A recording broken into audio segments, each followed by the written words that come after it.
For every city you burn, I'm gonna build one high.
Greetings, fellow Empyreans. I am Ashtarothi, the voice of New Eden, and it is November 12th, YC126, and welcome to Revenant. This is the Eve Universe Show. Welcome, welcome, welcome. I've got my co-pilot here, Zoria. She's doing pretty good. She woke up because I started yelling. This last scene had me more interested than the entire patch. There is a lot to talk about, not a lot to do, but settling, guys. This actually... We're going to feel out a little bit how this stream is going to go. My hope was that I would have...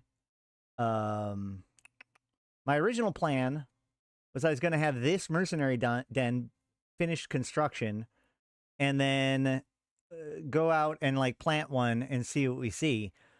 Unfortunately, as you can see, it's going to be an hour and 40 minutes before it's done. So either today's going to go a little bit long, which I'm not opposed to, or we might have to continue this on Thursday, depending on how it goes. But I do have a new plan for how I'm going to deal with mercenary dens in the current world. But we definitely have a lot more stuff to go over. Hold on a second. I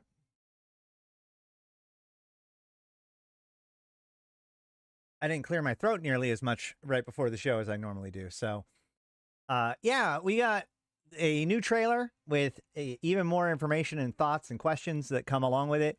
We've got patch notes. We've got stuff going on. It's pretty crazy this morning getting a Tholos BPC. I wasn't expecting the cost for the skills in the BPC to be so high. I did. I mean, not quite as high as it ended up being. I had a sinking concern that we were not going to have enough. But, yeah, before we jump into anything, though, I do want to, like, let's just go ahead and jump into the patch notes for today. Of course, big patch that everyone's paying attention to. Final Fantasy XIV's patch 7.1 Crossroads was released today with a new Alliance raid, a new extreme mode, a lot of class changes. No, I'm just kidding. It is pretty cool. I'm pretty excited about this, but obviously this is not what we're covering today. But yeah, no. We've got Revenant. Got him. All right. So, we did cover a lot of the stuff in the previous episode about like what is coming with Revenant. From the we went over all the patch notes and everything last Friday. Actually, good. It's true. No, seriously, we complained about the patch notes last time, and like the lack of information. Like for instance, how many out of them would it take for? Oh God, my head is doing the thing again. Hold on one second. Hold on, Zoria. I'm sorry. Minor cosmetic issue that gets under my skin. Hold on.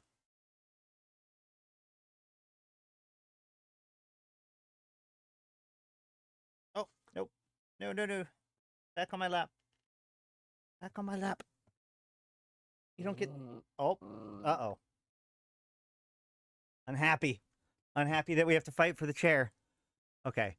The Drifter Hive in the trailer is in orbit of a plasma planet, not a shattered one. It might have been done for style, but maybe not. Well, we have seen Drifter Hives in K-Space as of the trailer, or not the trailer, but the previous new player experience. The Inception MPE, I think is what it was called. Either way, the idea of drifter hives being in K-space is not absolutely unheard of. Got to put on more foundation. No, I just, like, my main light is white, and that works well. My other light is, like, just a normal light, and so it has a little bit too much yellow in it, so it causes the green screen to trigger. Let's see.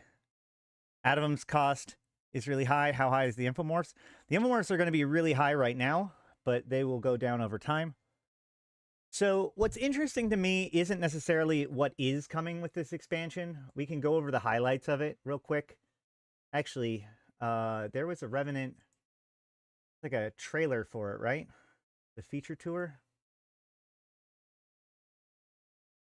I had to go hunting for stuff because, whoops.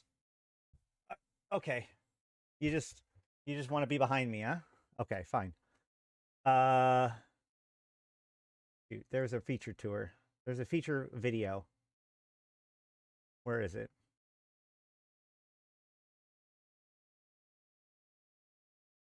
No? Is this it?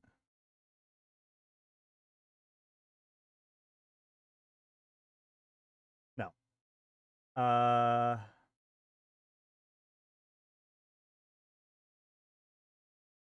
I swear there was a feature tour video, and of course, now that I want it, I can't find it. Hold on a second. Let's see if it's on the YouTubes. That's the trailer expansion highlights. Sure, we'll go with that.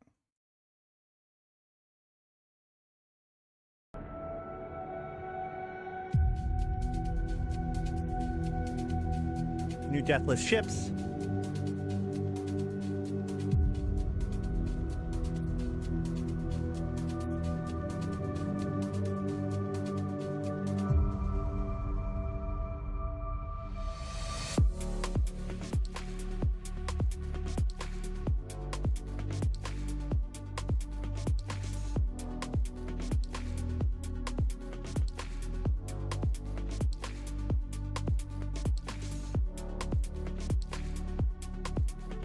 Corporation projects enchantments with Mercenary Den.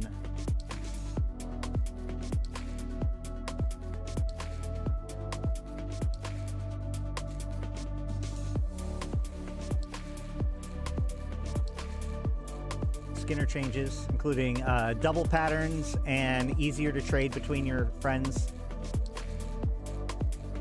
New ship window.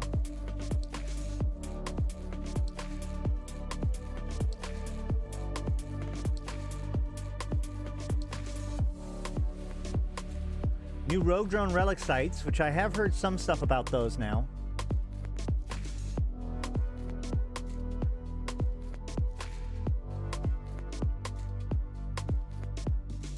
It can be used to hurt. Merc dens have a bit of a seed crystal type to me. Like, it can be used to hurt, but also have genuine uses on your own stuff. Well, sea crystals don't really have genuine uses on your own stuff. New ratting, all the anoms. Which, boy.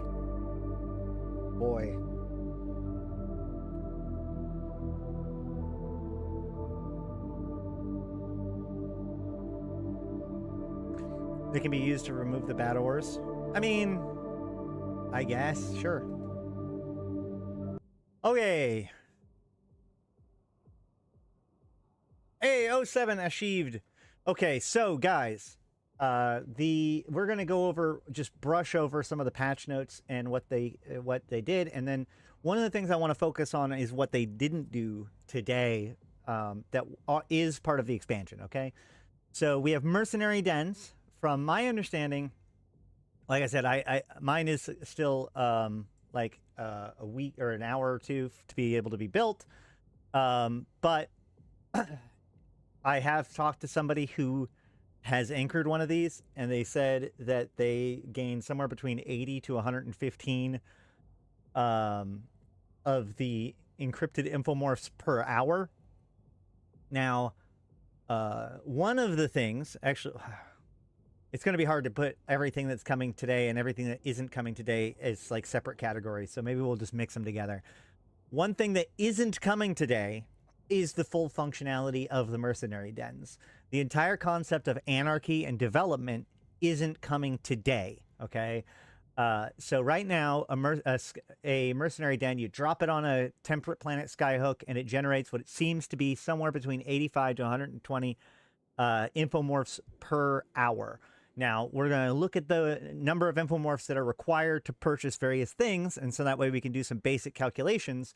But just realize that the full functionality of this is that as you run the sites and as it runs for longer, its development is supposed to go up, which increases its rate of production. So what we're seeing right now at 85 to 110 per hour is at its lowest point. This is important. I'm not trying to make an excuse for it or anything like that. The reason why I'm pointing this out is because right now this shit is going to be fabulously valuable because mercenary dens are very new. The deathless ships are very new and they're very hard to produce. As spoilers for what we're going to look at when it comes to its prices. So expect people to be overpaying for encrypted infomorphs for the time being. In the future, not only are we going to have enough, already have more infomorphs developed, which means that the price is going to go down over time, as you would expect with anything brand new, but also the production of these things are likely to go up as these other mechanics like development and anarchy are put in soon. So just realize right now, like if you're purchasing stuff or whatever, Atom just spiked up in price because of how many Atom are required in order to get anything. And encrypted infomorphs are going to start very, very high because their supply is non-existent. And we currently are at the lowest point in its production. Once the mercenary den is specifically placed, yeah, we've already done that. MTOs, okay. I think MTOs are spawning now. Correct me if I'm wrong. We hopefully will be able to see some of those today or maybe Thursday if we need to. But yeah, shortly after Revenant, mercenary dens will have 2 parameters. So this is not a thing yet, but MTOs should be, which are the cruiser-sized PvE content. The 2 deathless ships are here, the Tholos and the Cenotaph. Both of them are here. They have a couple of skins along with them, including the Empyrean Outlaws skin. With there's a pack that they just put out that has, I think, the Tholos Empyrean Outlaw skin in it. Either way. Breacher pods damage over time. We talked about those on Friday. All the details involving that. I don't think we learned anything new about them today. The new skills you can. So one of the things I find really interesting is MTO says 26th of November. Does it?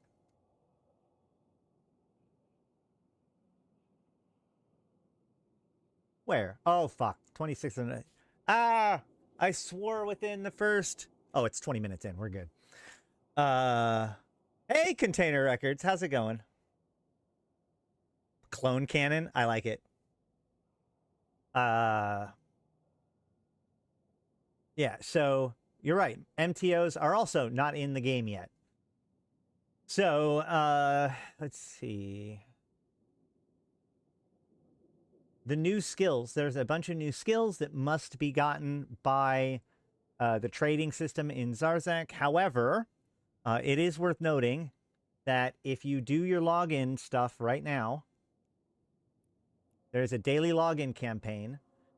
It has 14 days and 14 days of stuff with 175,000 skill points at the very end. So you need to log in every single day for the next 2 weeks in order to get all this stuff. However, hold on. There is a key to this real quick. We'll actually look at this in for just a second. But one of the things that's worth noting is that here in the Omega track, we get Mercenary Den Management skill for free. So you can already get the Mercenary Den Management skill. You can already start training it, so that way you can drop some more Mercenary Dens for yourself. Now, there's another thing going on for right now, which I'm going to jump in on because this is something that I need you guys to think about as soon as possible. On the New Aiden store, right now, you have your free skill points, but then you have, if you are an Omega, you get the free Plex gift of 10 Plex. Now, I logged into my Alpha character and I didn't have the Plex gift for 0 Plex. I did have the 7 days of Omega. So if I had 10 Plex of my own, I could have gotten the 10 days of Omega on my Alpha account. But my Omega account is given the 10 Plex to get the 7 days of Omega. Why is this important? So this track requires you to be Omega to gain the rewards. However, the track lasts more than 7 days. If you go Omega at any time during these tracks, you get all of the previous Omega rewards, which means if you are an Alpha right now and you're planning on staying in Alpha right now and you want to maximize this, you want to wait until at least day 7 in order to redeem your 7 days of free skill points. Now that I've said that, let's double check to make sure that's even a viable thing. I'm pretty sure it's a viable thing. Day 8? Yeah. Have they said that this is going to be active for the entire 14 days? Let me double check. I don't want to give bad advice.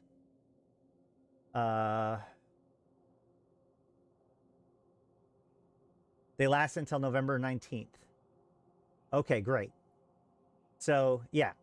Basically, if you're Omega now, you can pick these up now. If you're an Alpha, I would recommend waiting 8 days or until day 8 to pick up your 7 days of Omega. That will ensure that you get all of the rewards, both the Alpha and the Omega rewards. So, wait, the 19th. Yeah, that's, well, so hold on. The 19th is 7 days from now. So, yeah, basically, keep an eye on it. You know, use your best judgment. I'm not going to necessarily, I don't know if I can do the exact math and get an exact log 10. You should be able to get all 14 gifts of Omega if you do it at the right time. Okay? Cool.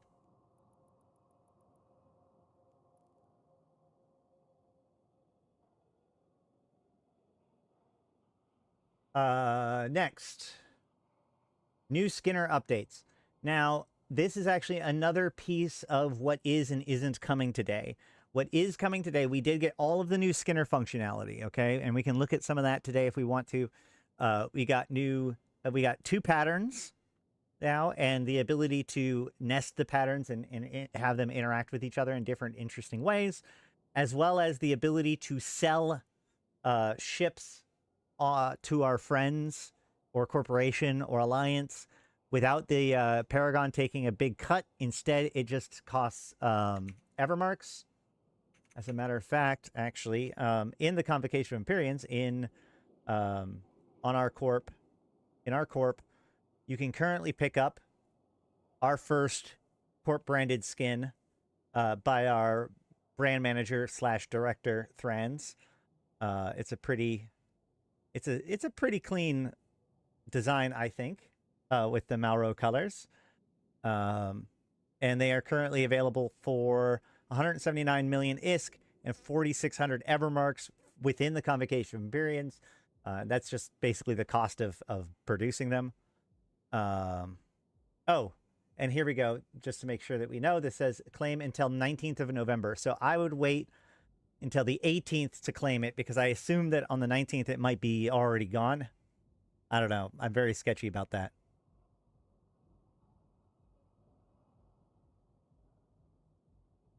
So yeah, Skinner stuff. The problem that has been run into, however, actually, let me see if I can demonstrate this really quick. If we pull up the Skinner,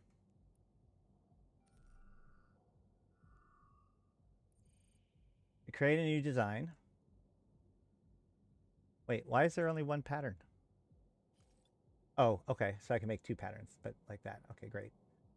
But if I'm rotating The problem that I have is, what if I want it exactly a certain way? Like if I want it to go straight down without any adjustment, you can see like the granularity, it's very small granularity, but as I move, like it's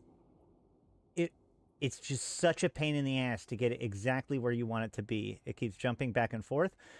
So one of the things that they said is coming soon, which is, according to my understanding, soon in this case is next week.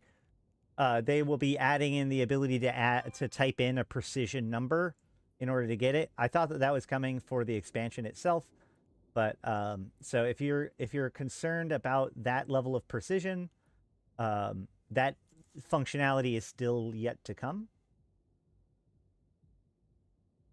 Funny how the best way to buy skins now is to join a corp, buy the skin, then join your old corp. Hey man, that means that there can be like corp clearinghouses for skins. I think that that's a cool idea.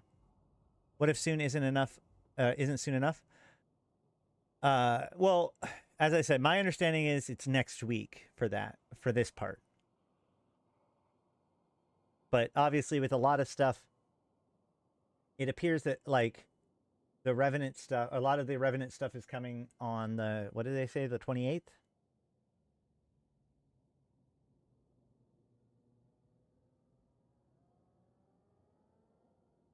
26th. 26th. Now, also, by the way, that means, here's the, okay, ready for the tinfoil?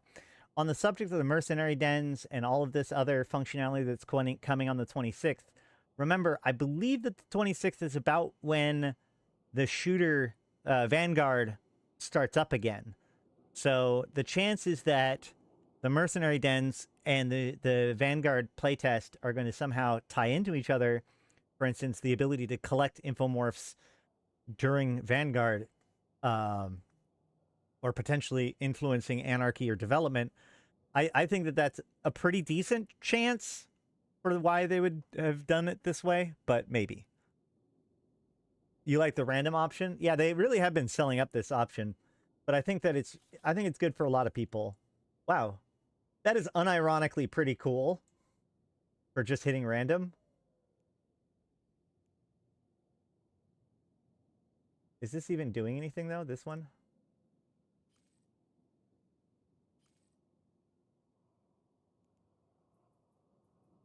Oh, it's like at the very back. Get rid of it completely. And now we've just got, you know, this toothpaste Synesis. All right. Let's see.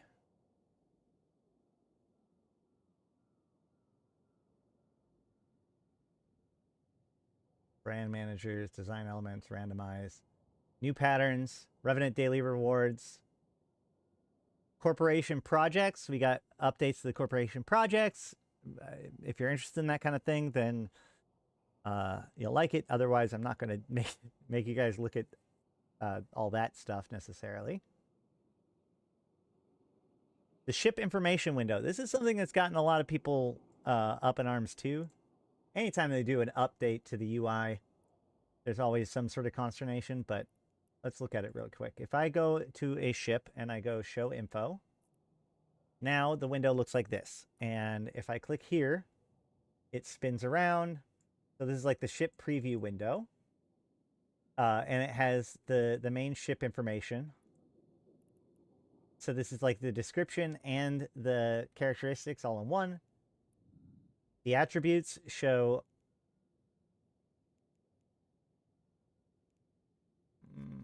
okay, yeah.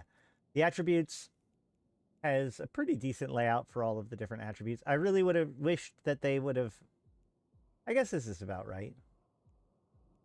I think it feels like this makes more sense than it did before. They weren't grouped like this before, I don't think. I appreciate that. Electronic warfare resistances. Just so you know that every single ship doesn't have any electronic warfare resistance. Is that basically it? Any way to use the old UI? No.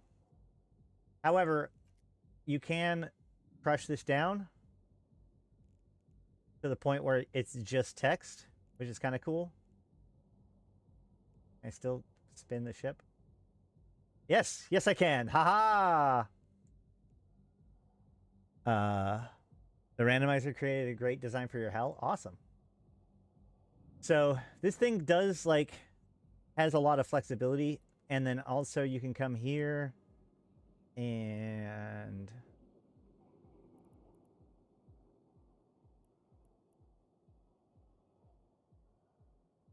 I thought there was a, didn't they say that there was a compact mode?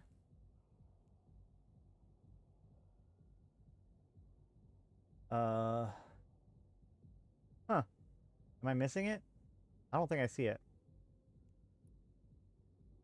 One thing I do like about this, so like the fitting window here looks pretty cool. Although this, I don't know what this is over the ship on the side. Like this is garbage. This is a weird, this is not telling me anything at all, right? This is trying to tell me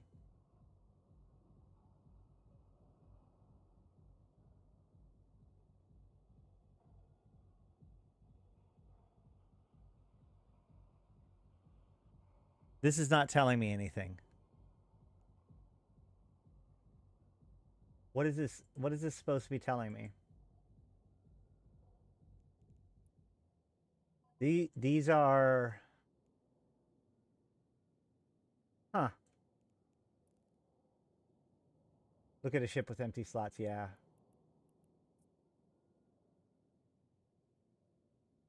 It looks exactly the same. No, it's exactly the same. It's not working.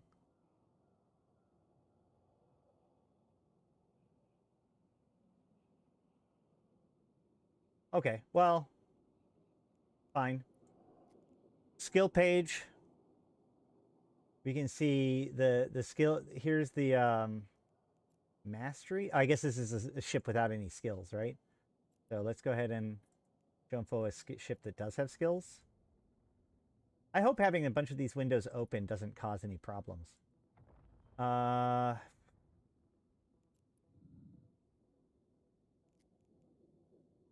Requirement. Oh, okay. So here's the requirements. Is it really an expansion for Eve without bugs? Is it really an expansion for a video game without bugs?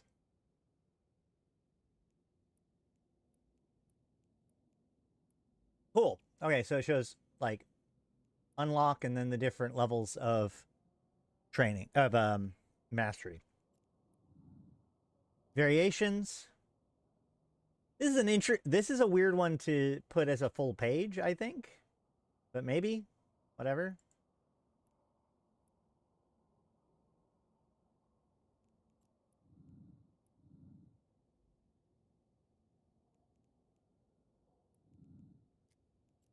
And then industry shows me, this one I unironically like.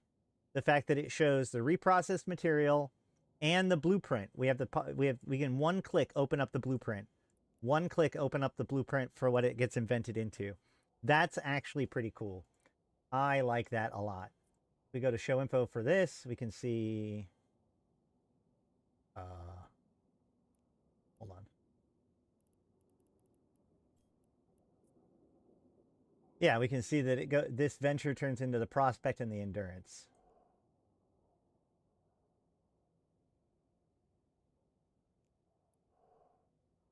I really like, can multiple show infos with different ships be open? Yep.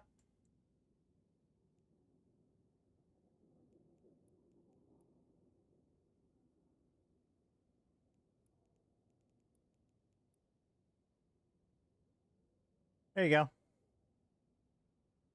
How's that look?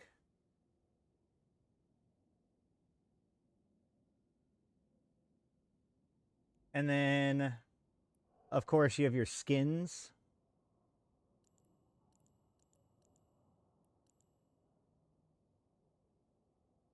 And I noticed that like when you change the skin on here, it does a very subtle lighting effect to move the lighting to show you what the sheen looks like.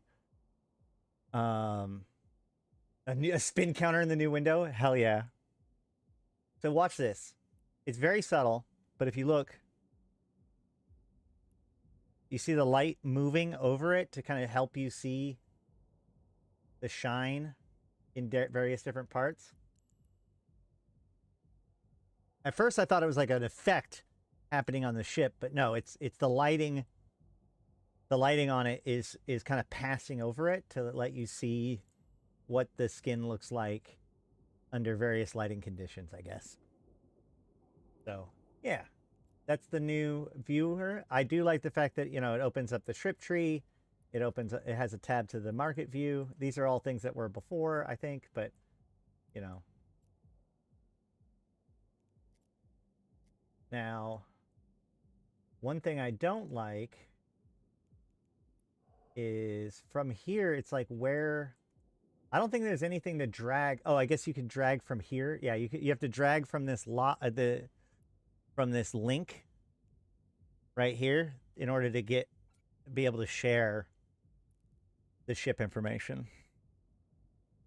The devs do like eye candy because players, as much as us grizzled veterans don't give a crap, this is the kind of thing that, like, these are the subtle pieces of ooh and ah that really help out with newer players. I'll just say that.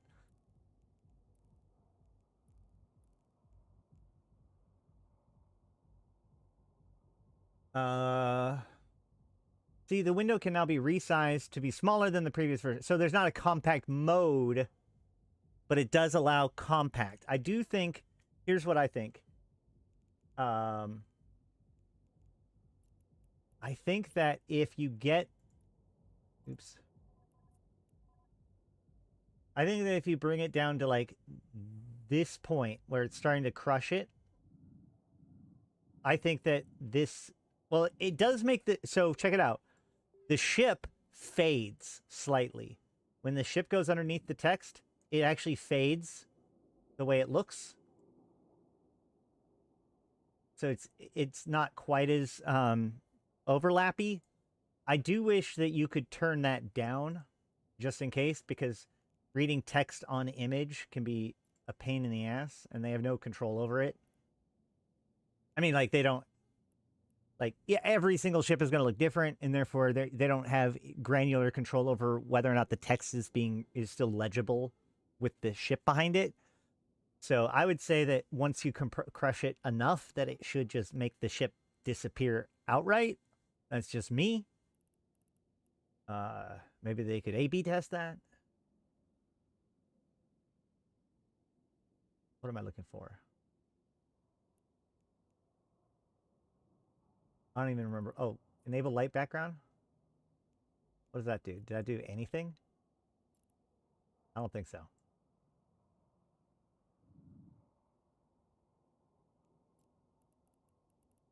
Disable light back. Nope, that did nothing. The light background did nothing. Not obvious when you're trying to link intel for the first time. Yeah, at least you can still drag from like various other places. But yes, when you have the show info up, the only place to drag from appears to be this little lock at the top, or chain link at the top left, top right.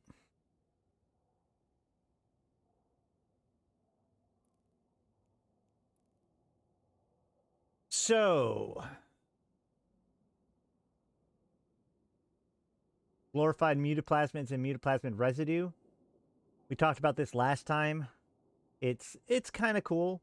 Basically, you can melt down mutaplasmids and then fuse them with other with the normal version of the mutaplasmid to make a slightly better version of the mutaplasmid. So if we look, just go with like, well,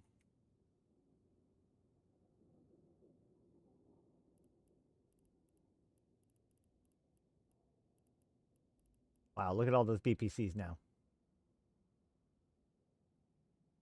Let's just grab one at random.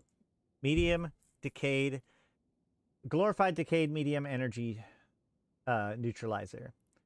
So we can see here, it does require a basic decayed, which has an activation, like the best thing it can do is negative 15% activation cost.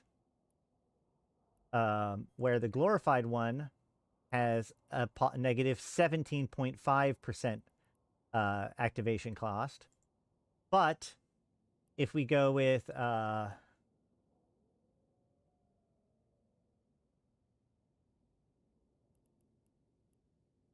if we look at the gravid medium energy neutralizer, we'll see that it's 20%. So glorified, yeah, glorified decayed is not quite as good as a gravid. A glorified gravid is not quite as good as an unstable, and a glorified unstable is the best mutaplasmid in the game now.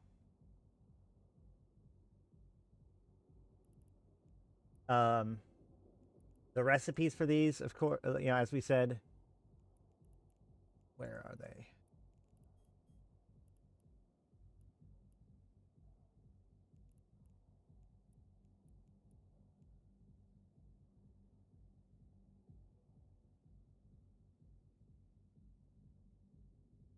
Wait, what? Hold on. Yeah, okay. So this one, we can see I need 60 medium mutaplasmid residues and 60 engineering mutaplasmid residues, which if I look at the decayed and we go to industry, wait, they don't have reprocessing yet? Boo. Allegedly, if you reprocess the decayed, oh no, it has to be the abyssal. You have to reprocess the abyssal. So it would be medium abyssal energy neutralizer. So if we go to industry here, we'll see we get 25 units each. So we would need 3 of them melted down plus a decayed to make 1 glorified decayed. Are there new sites in Zarzak? I do know that there are 3 new structures where the shrouded one was. There are no new sites in Zarzak. There is the where the shrouded structure was. The shrouded structure is no longer shrouded and is now called the Warden. And there are 2 Raitaroos, 1 for each turn-in point. However, last time I went there, it was quite dangerous. Let's go again. Not with this, though.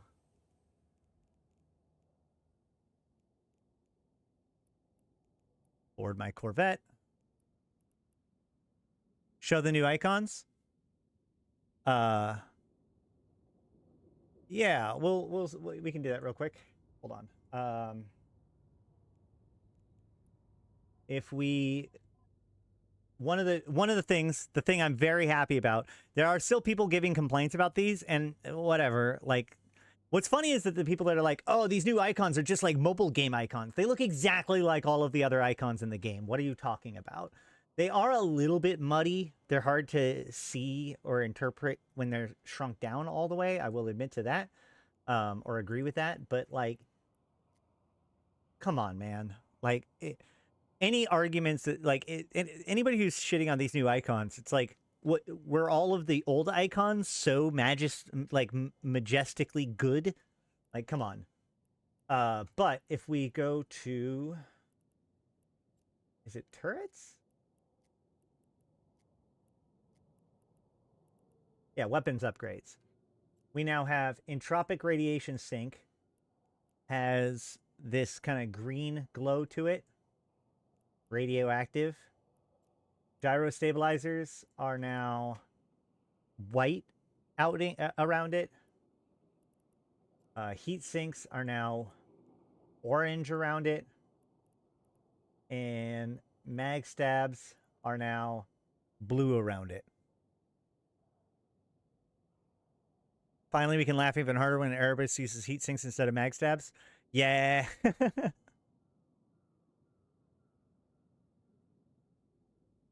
Bring back the suitcase. Man, I agree. Because you should never leave home without your suitcase. And it's hard to do now that you don't have one. For those of you who don't know, the Damage Control's old icon used to be a little medical bag with like a cross on the front of it. I mean, obviously it still has a cross on the front of it, but now it's not a bag. It's now a square. Anyway, let's go ahead and check out the Warden for like 3 seconds. What's up, Punch? Okay, puppy. I need to be able to sit back. I have a bad back.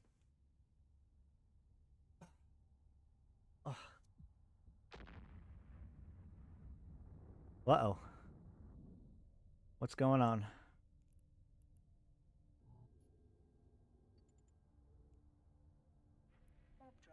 We're gonna warp to the shrouded structure and then probably get killed.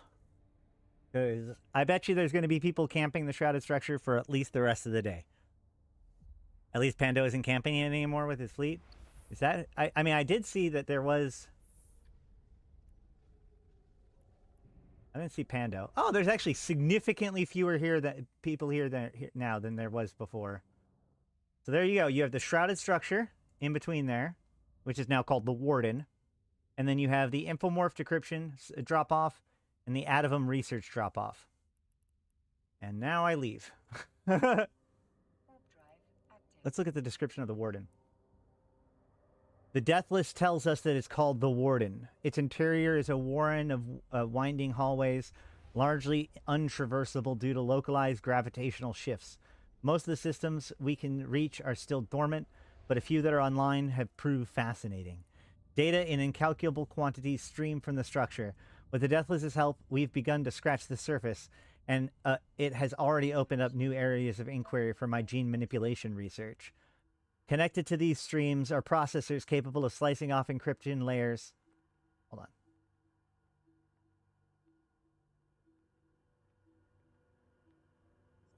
It's much smaller than I was expecting.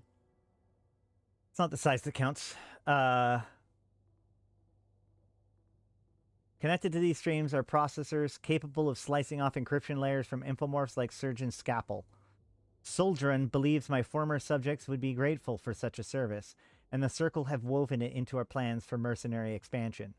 In a chamber we have dubbed the Lathe, great machines inscribe quantum tunnels into black slabs. The Quartermaster has been inspired by this, adapting the principles to greatly refine his own designs for ship-mounted virtualities. Truly, I could spend a lifetime studying this place. If I'm lucky, I will. From Observations of the Warrens, an ongoing investigation by Dr. Esme Moreno. And we'll learn more about Esme Moreno in just a second. Can't wait for when John Deathless figures out you need to plug into the fulcrum. You need to plug it into the fulcrum's hole. That'd be awesome. Like, you have to tow the thing all the way to the fulcrum. Like, there's a big event where we like, as a group, manually tow it using like 50 tractor beams at a time. He's not John Deathless. He's John Sarzak. Hey, you stay with Pouchfin. You win Pouchfin. You can stay in Pot. No, just kidding. All right. The one thing that is actually really interesting in that description was the discussion about the black slabs, because the monoliths, which are those giant black, slabs, kind of from not Mystery Science Theater, but Space Odyssey 2001. Those slabs continually show up in the lore and have some sort of meaning to the ancient empires. Some people have theorized that it's like a computer bank or something like that. So it's very, I think it's very possible that the Warden might give us a piece of information about, or might be telling us a little bit more about those black slabs. That'd be kind of cool.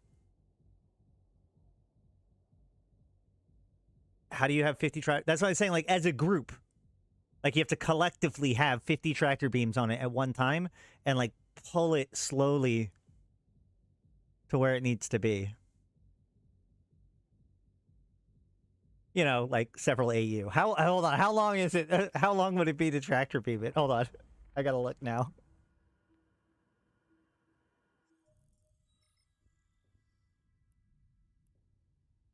You're implying that I'm talking about something that hasn't been done before. Like a new thing. Also a joke.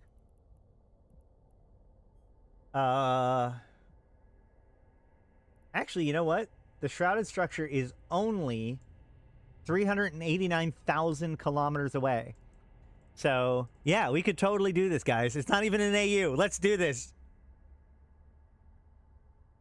Docking permission requested. Docking request accepted.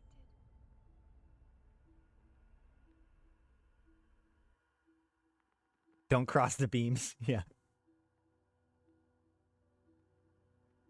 Imagine if, like, we had to successfully have 15 tractor beams on it for 300 cycles. I wonder how long it would take for us to actually accomplish that without a group coming in and just ruining everybody's day.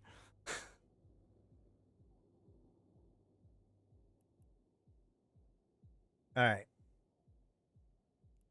Also today, all of the Marauder nerfs and other ship rebalancing came through. The new icons that we just looked at. The biochemical stuff actually looks pretty cool now. Nullsec combat and anomaly graphics and gameplay overhaul. So people have been freaking out about this. One, you now need to wait for people to warp in, which slows it down slightly, which is an excuse that I'm unwilling to entertain. And two, apparently, now the rats, when they warp in, have a high chance of aggroing drones, which has caused a lot of people... Effectively, what I saw on Reddit is people complaining about the idea that there just isn't any ratters right now because of this. I don't...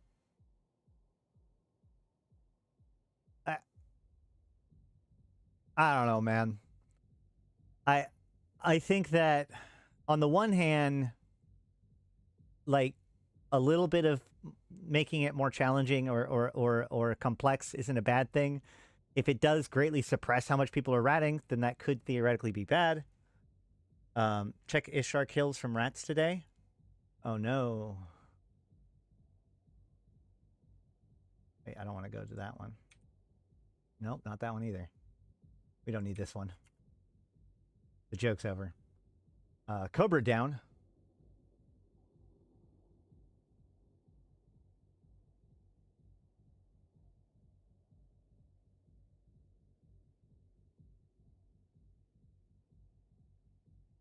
Infested carrier. Is that supposed to happen?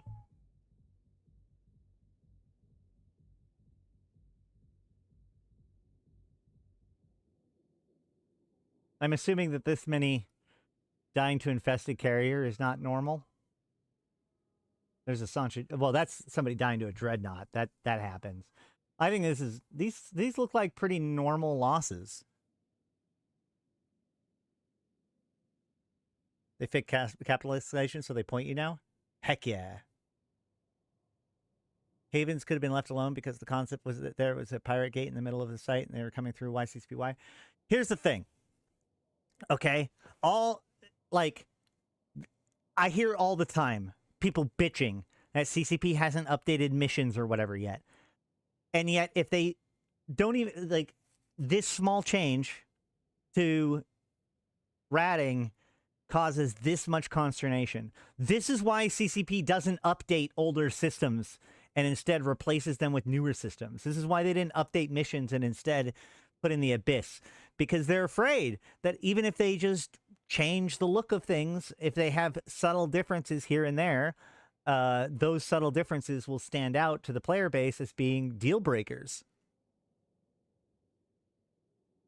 Yeah, why is this game boring? Please fix game. Fixes the game. Why are you ruining my content? Welcome to EVE Online circa 2019. Lots of botting guys losing their Ishtars. Is it too much to say good? Like, I don't see the problem here.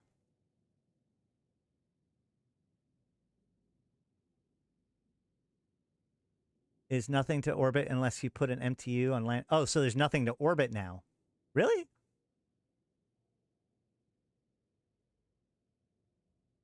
You know, when I first joined this game, there was people doing ratting and all different kinds of stuff. There were people arguing about whether or not it was better to do it in a Raven or an Abaddon or all these different things. And over time, everything just kind of descended down into its lowest common denominator until we have this idea where it's like Ishtars and Gilas and VNIs and all them, which are not even necessarily about doing the site as quickly as possible, but to do it with as much AFK as possible. People are bending over backwards in order to not play the fucking video game. Now,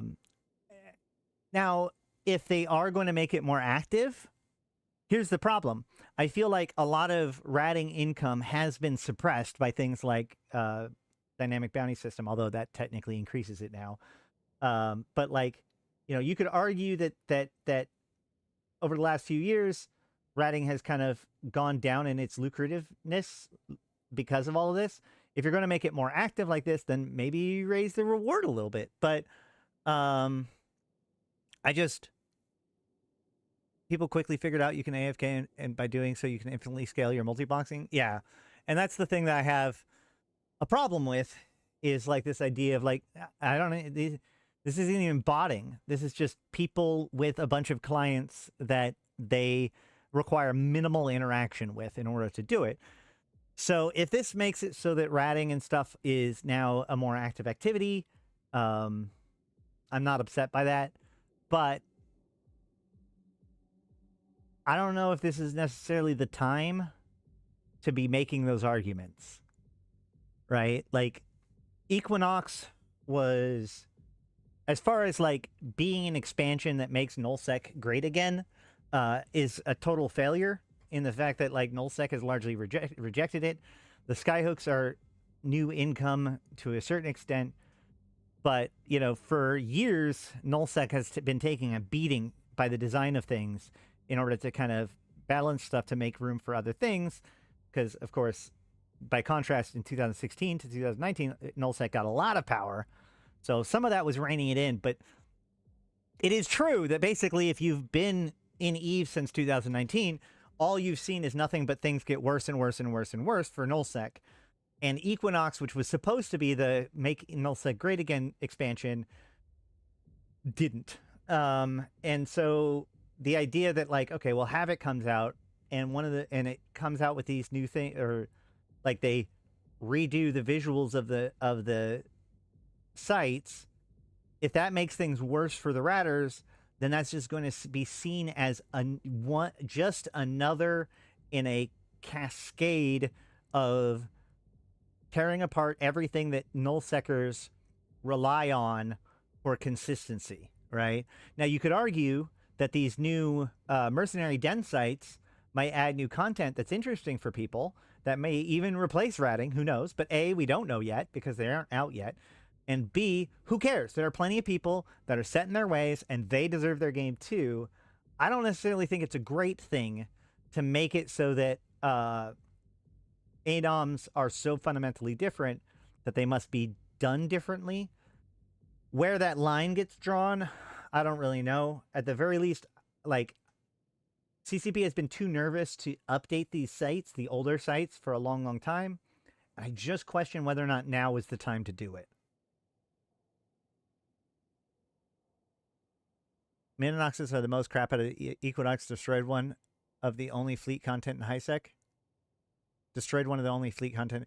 It has really, the Metanoxes really have suppressed moon mining. Our moon got blown up the other day, and we didn't even fight for it because we've been looking at the numbers, and it's been increasingly like, well, do we even still want to run this thing? So when it came under attack, they're like, I guess not. I guess we don't want to run this thing anymore. So, yeah, it's just not even worth it. Like, we went out and just mined ice and rocks and stuff, and it was just as good, if not better. So, yeah. Are you not reinvigorated yet? Yeah. Anywho, we're not in Equinox anymore. We're in Revenant.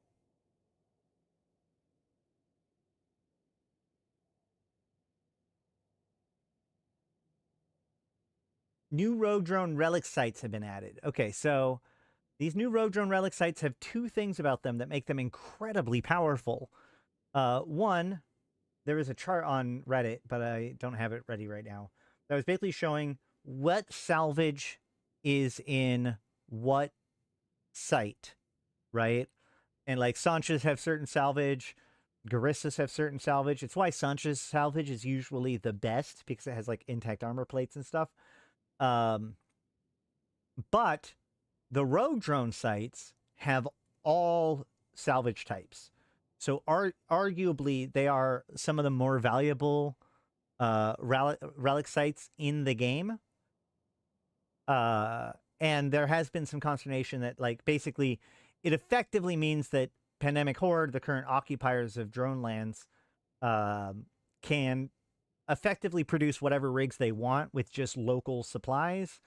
I think that's still asking for a bit much because I don't know whether or not just a few, like one region or a few regions worth of exploration is going to provide enough salvage, like in the grand scheme of things. Um, but yeah, it is true that rogue drone relic sites are now really, really good.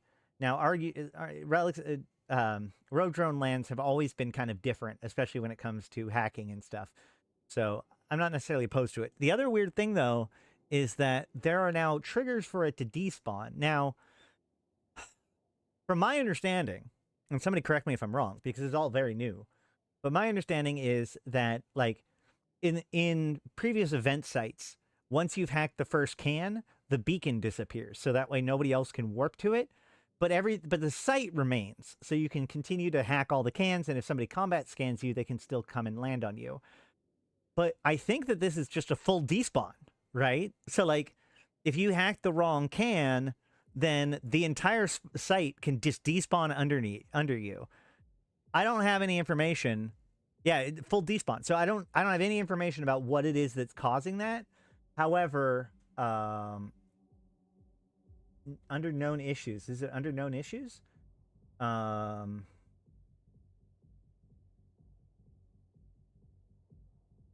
No.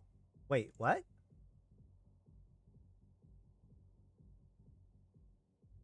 That can't be intentional, can it?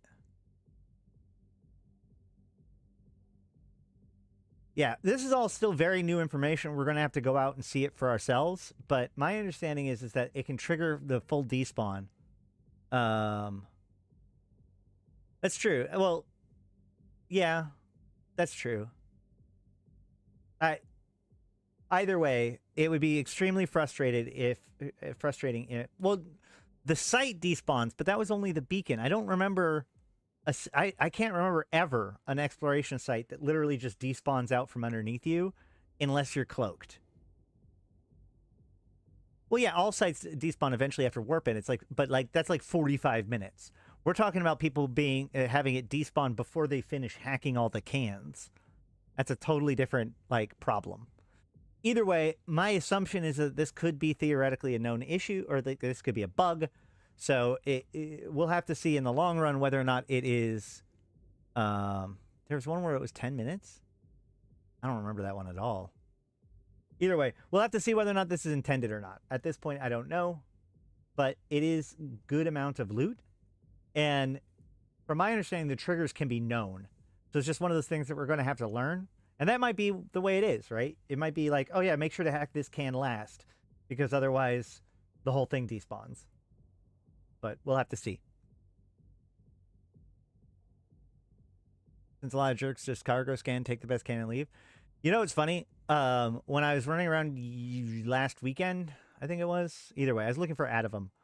And I found a relic site that had been picked through, but they didn't realize how valuable Adavum was, so they had left 3 Adavum in one of the cans. And I was like, whoop, thank you. Makes them harder to camp. That's not a good thing.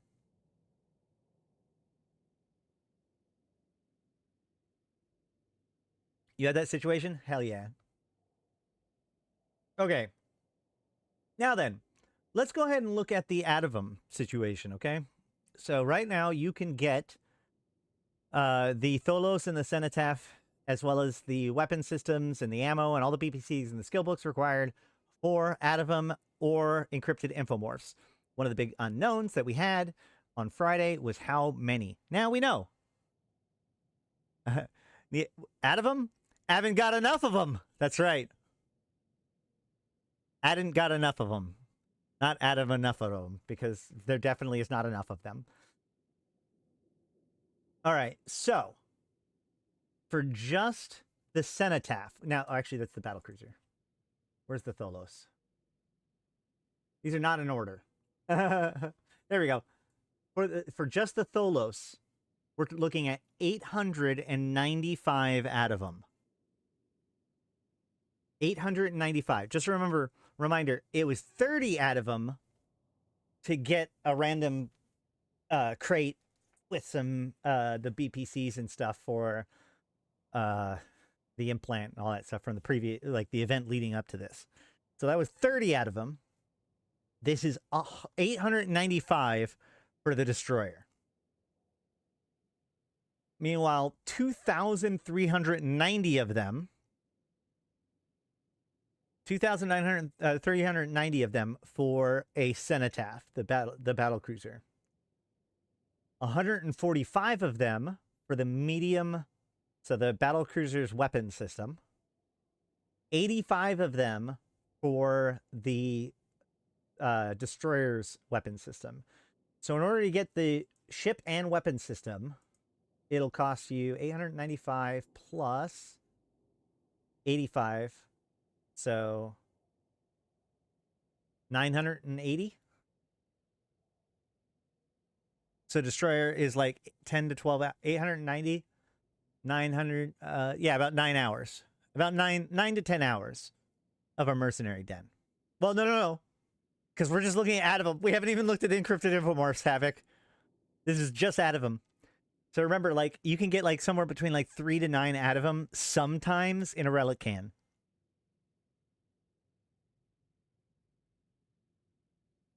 The Scarab Breacher Pod, so this is the ammunition, is 25 out of them each. That's not terrible. The small ammo is only 15 out of them each. I could actually get that in theory. I'd like 20. The Breacher Pod cloning efficiency is 385 out of them. Breacher Pod clone longevity, which that one is the one that I think is going to be the most important, is 510. Breacher Pod launcher operation, obviously essential, is 230. Breacher Pod projection, 385. That one's also probably pretty essential given how short the weapon system is. Breacher Pod rapid firing, 385. And then you can get some Skinner components. You can get red for 170, bronze for 425, and the Deathless logo for 940, which, boy, do I want this one. And then blue for 170. Now then, let's look at the same thing with encrypted infomorphs.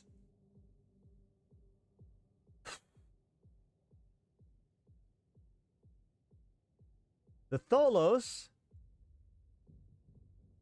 is 25,200 encrypted infomorphs. So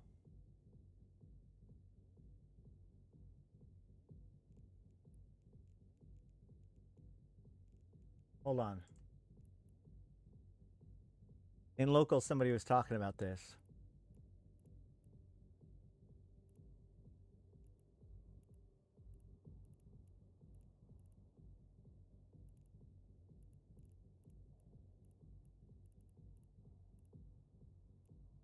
It does 85 to 115 per hour.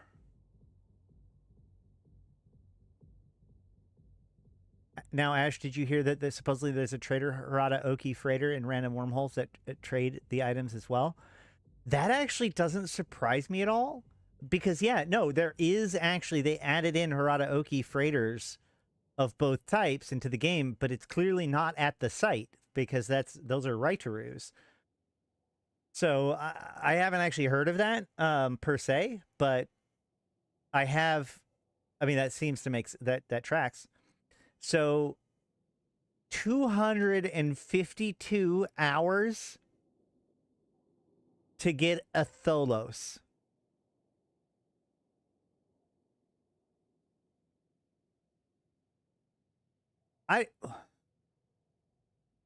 Wow. Have you seen the new flavor text on the info tab for ships? I have. We didn't really show it off too much, but what? Is that real? Yeah, 10 days. 10 days per den. Remember, you can have multiple dens. Yeah, up to 6 if you have it fully trained. And then you have to, like, not get them blown up.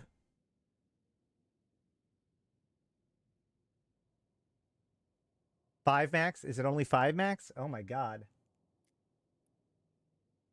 Again, remember, guys, at the end of the month, they're going to ramp up how much infomorphs we get to build with the introduction of development and anarchy. This is for the destroyer. This is for the destroyer. That is correct. So, boy, it's supposed to scale up over time, the wizard, but that's not until the 24th, whatever, 24th, I think. So, yeah, you're not getting a Tholos for a while. Is basically what I'm settling on. Well, that's not necessarily true. I mean, people do have Adavum built up.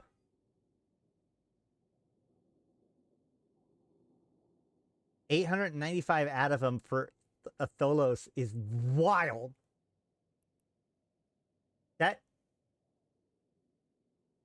That's easily a billion ISK just for the BPC.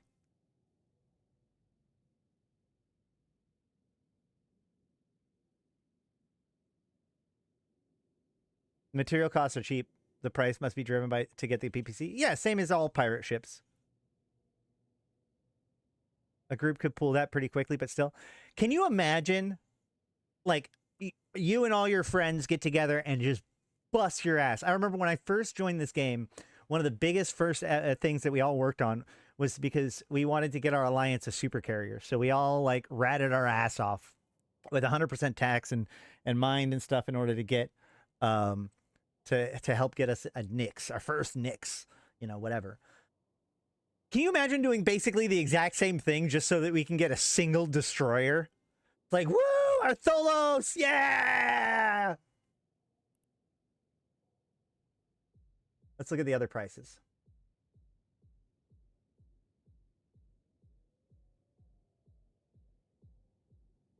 Uh, 67,000 infomorphs. Again, this is one of those things that, like, these numbers right now make 0 sense. But give it like 2 months with more of these mercenary dens coming online, people running their own mercenary dens in nullsec, and the introduction of development and anarchy, I imagine that these things are going to be a lot more reasonable to get in comparison. But for now, these are silly numbers. 4,000 infomorphs for the medium weapon system, 2,400 infomorphs for the small breacher pod. So don't worry, guys. 24 hours, one weapon.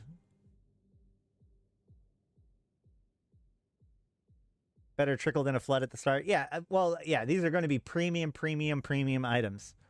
Check skins available to you. Should have one on Ashrothi. Will do.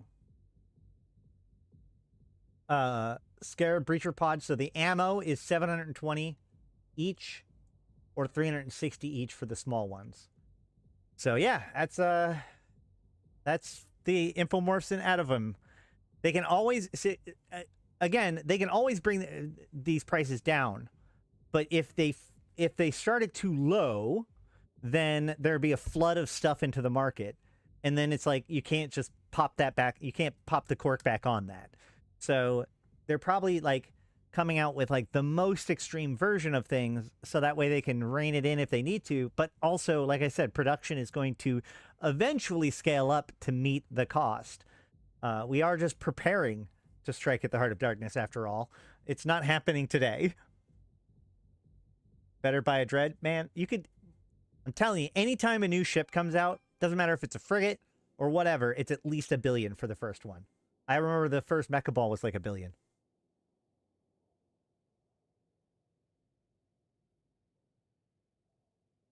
It's okay for all them multi-boxers, bigger change. That's an MMO, it's dirty casual. I don't really... Yeah. 10 years. Multi-boxing has nothing to do with this. Because it's limited by the number of skyhooks you can infect.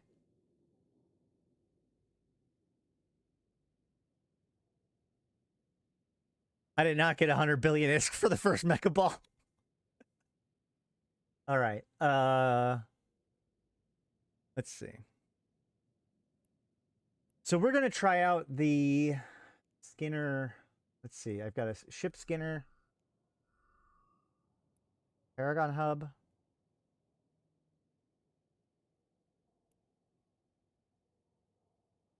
Targeted only at me. Hey, look at this.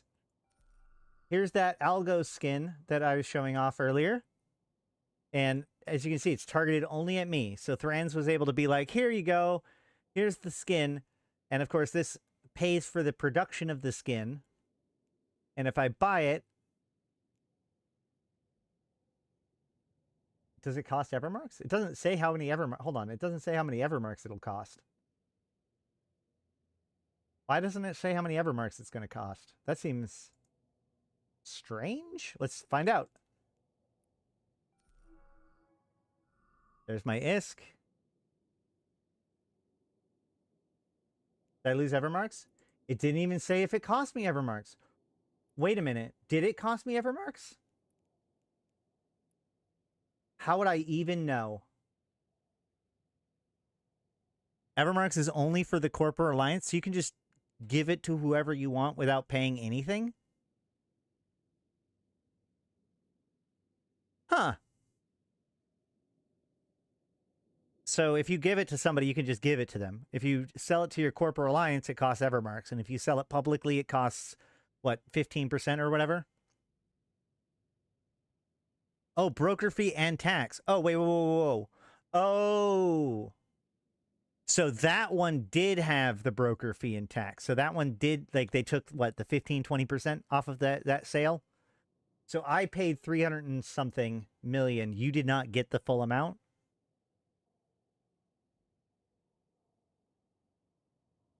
$5 million plus 7% tax. You got it down to 7% now? Okay, well, that's pretty good. That 7% is the one that was 30%, right? So, do I have an Algos?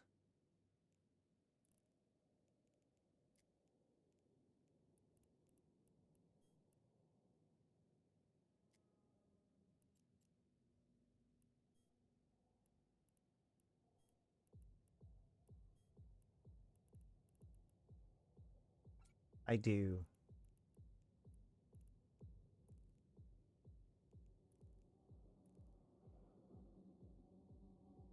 So I bought it.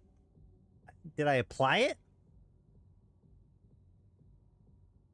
With the whole Skinner and skin market, I think it's quite time they had a proper wallet transaction section for Plex and Evermarks.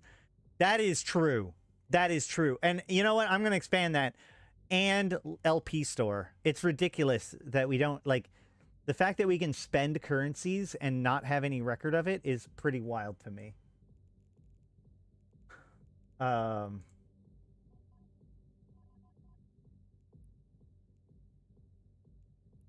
don't have it here.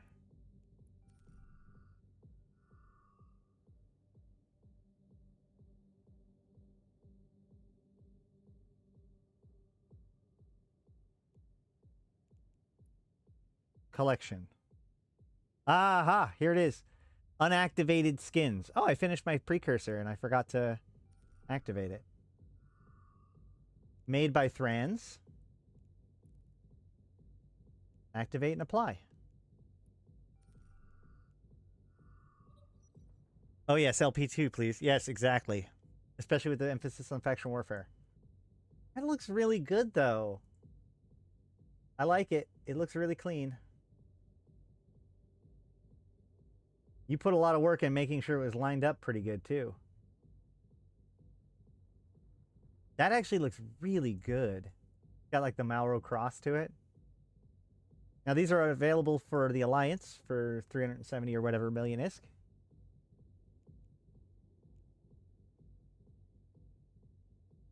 Or you can always pick up a mug that matches it on the merch shop.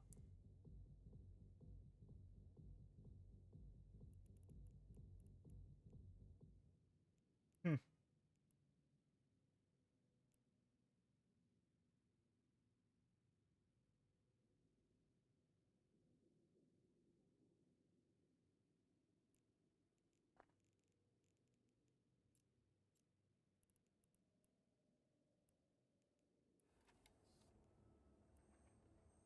$31 minutes left. Screenshots of skin sale page and free fees in Discord.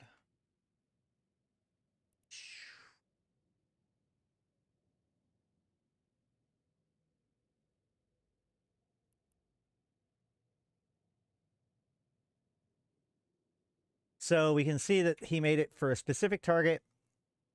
And you can see here that he had a 7% hub fee and a 200,000 ISK listing fee. Oh, wait. So that's for 100. Is that the logo for Plex or ISK? That's Plex, isn't it? So yeah. Okay, great. So you put it up for 100 Plex to a specific target. They take 7%. So you would get 93 Plex. And it costs 200,000 to put it up on the market.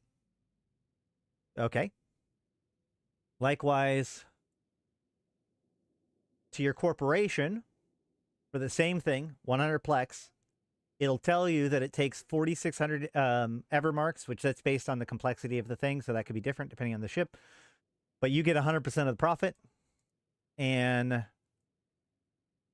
here we can see that the Paragon vendor fee is based on your various skills, which he has almost maxed out, but not quite. And with a specific target for 100,000 ISK, you can see that it's still taking that 7% and 5 million off, I'm assuming, for a more complicated, or I don't know what causes the listing fee to go up. Broker fee is based on time. Well, it's based on complexity, which is, complexity also influences time. Oh, the time of the listing. Wait, what?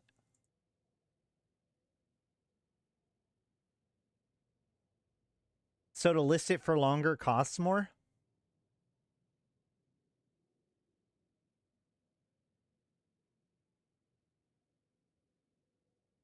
That's weird. All right.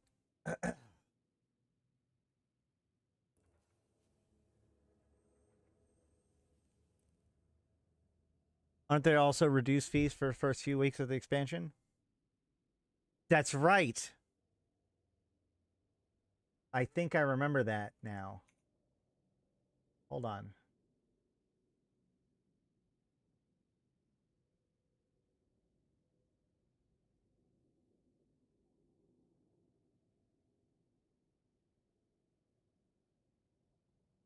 I don't remember if they send that. I don't remember where they said that.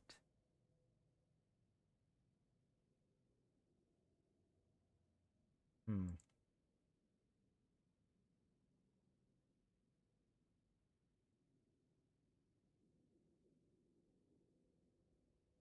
I don't They've said so much. Patch note. I'm looking in the patch notes and I'm not seeing anything about it.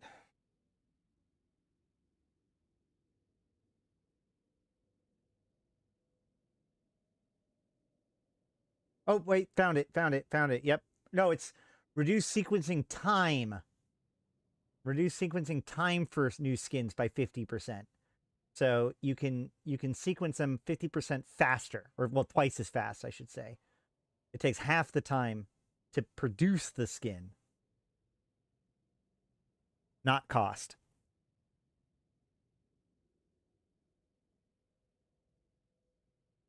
All right.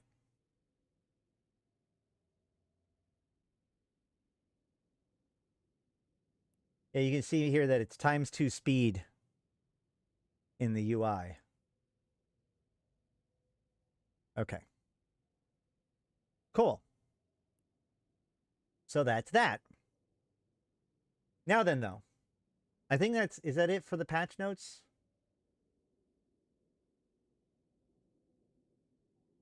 Corporation projects improvements. If information window, we did that. Balance changes, we did those.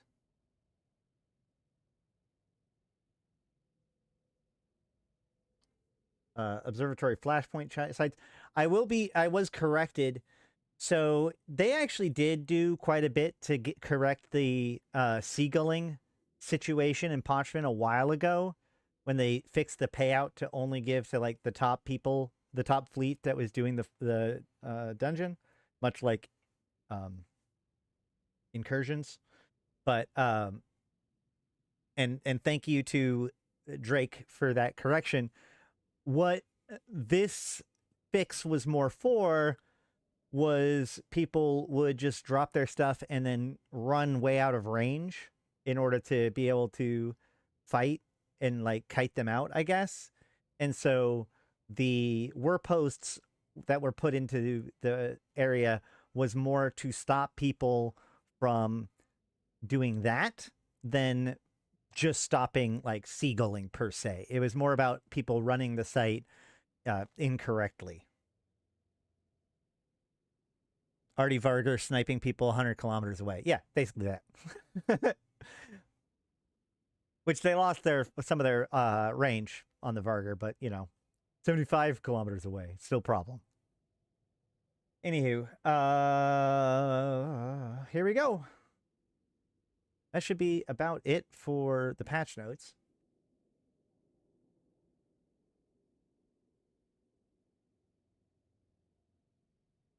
We'll use Leshak Nestor now. I don't know. I think that Marauders are still going to be good, just not at range. We'll see. Okay. But now we get to go into the New Eden news. Somebody get a timestamp. It is... How long have we been going? An hour and a half. Cool.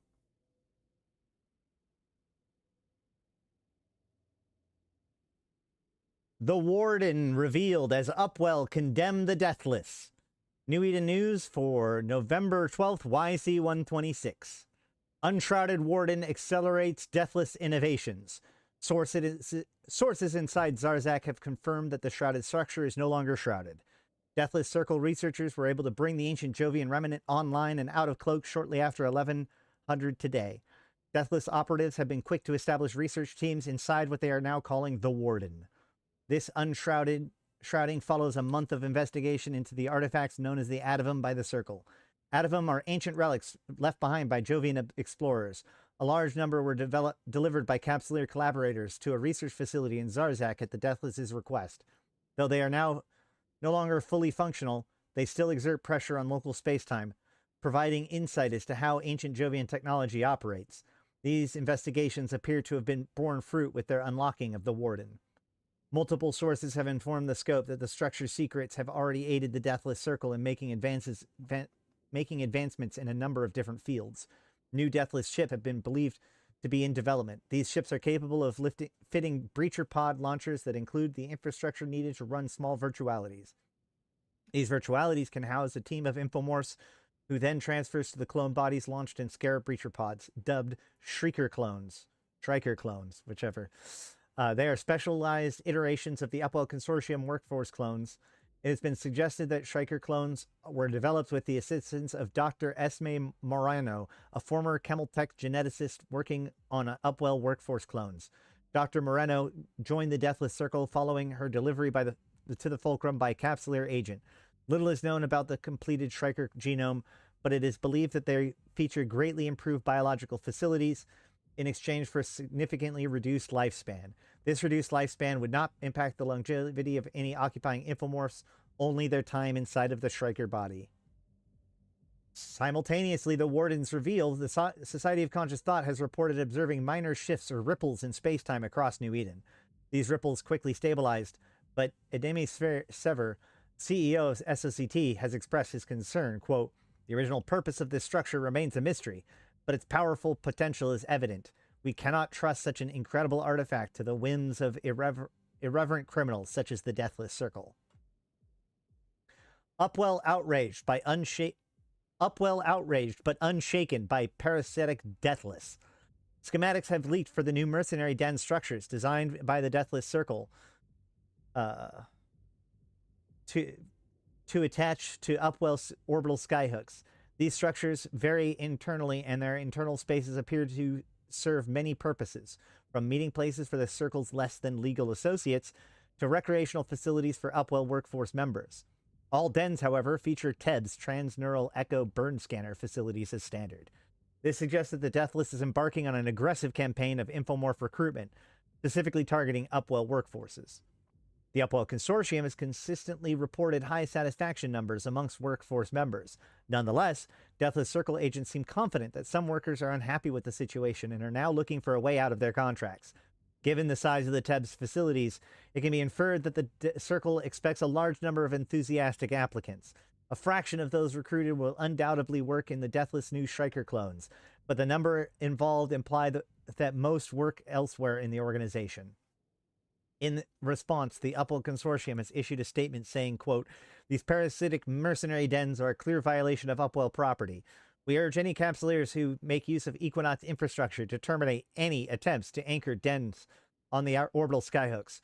Furthermore, workforce members are free to leave their employment at any time, though we are sure that given time, workforce members will discover that there's a place for everyone in the Upwell dream. We freely allow workforce members to quit the program." While this may be true, examining the Upwell Workforce Standard Contract reveals that those who seek to prematurely terminate their employment contracts are liable for the costs of their Upwell cloning and consciousness transfer, as well as the new body they wish to be transferred to and the final consciousness transfer into that body. The cost of these services is high enough to be prohibitive for most workforce members, and in practice, many have no choice but to serve out their contracts regardless. DED Star Marshal Elidal has expressed concerns that, quote, "These lured by the promise of a brighter future might prefer the prospect of a life of adventure with the Deathless over the reality of lawful labor in Upwell facilities," end quote. He went on to express concerns over the potential impact of the cluster of a large influx of Circle members. Upwell has dismissed these concerns and insisted that the Merc Dens are, quote, "a scam designed to undermine morale. Though there is no reason for any workforce members to desire to break their contract, unique encryption protocols are in place on all workforce infomorphs that prohibit remote consciousness transfers or re-embodiment without Upwell's oversight. No known decryption technology is capable of bypassing these protections, except for the Warden." News in brief. Edencom operatives call on capsuleers to assist in recovery of stellar data. Iris hosts gala event to celebrate launch of wide-ranging Skinner and Paragon Hub improvements. Air open sources corporation projects tool to capsuleers across New Eden. Mimitar, Galente, and Caldari militaries pledge to provide further assistance to Pochfin. Evermore announces that Interbus ship interfacing program has received a significant update. Legion in conflict with Hold My Probes alliance over Keepstar and Faithobolus. Research team publishes breakthrough on paper and mutaplasmid residue recombination. Concord pushes capsuleer audio firmware update that promises superior sound experience in indoor environments. Large-scale hurricane brawl in Zarzak results in 1,400 ships destroyed but incalculable rise in awareness. So a couple of things to note.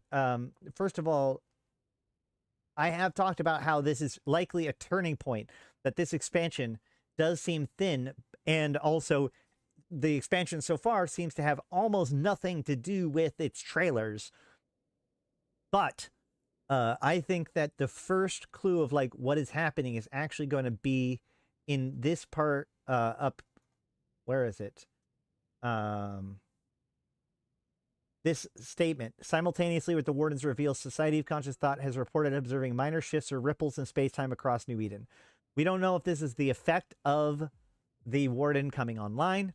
We don't know if this is like resonating with all the atom in the world and causing those ripples in space-time.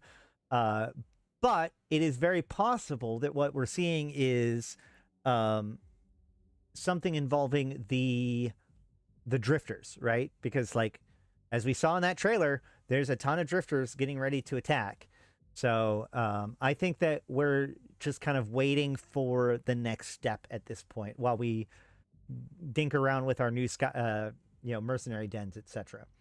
Now, another interesting thing is, like, they said that with this expansion, we're going to get the air program to be able to buy completion on your daily projects with Evermarks. That is another thing that didn't come into the expansion on the 12th, on today, when it first came out. It's another one of those things that's supposed to be coming out in a little bit, so either next week or the week after, hopefully.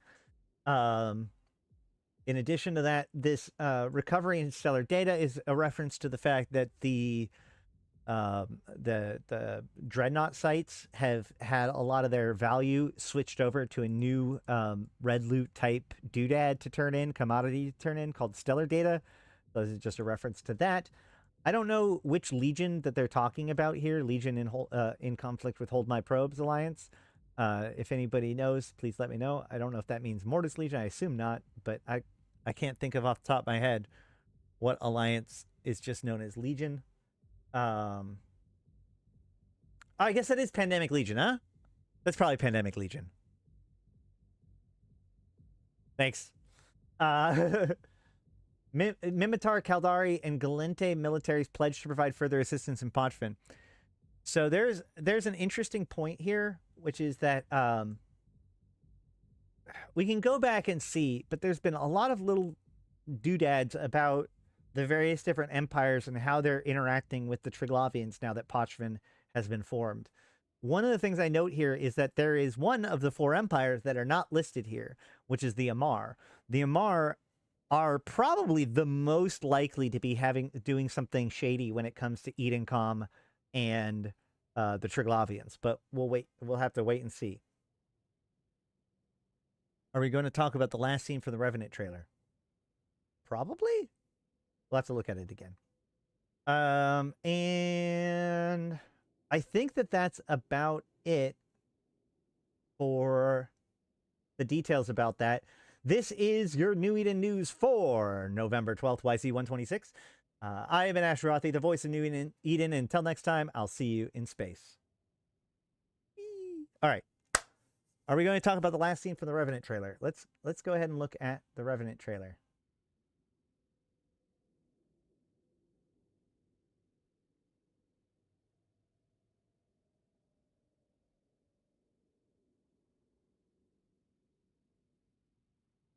Hold on.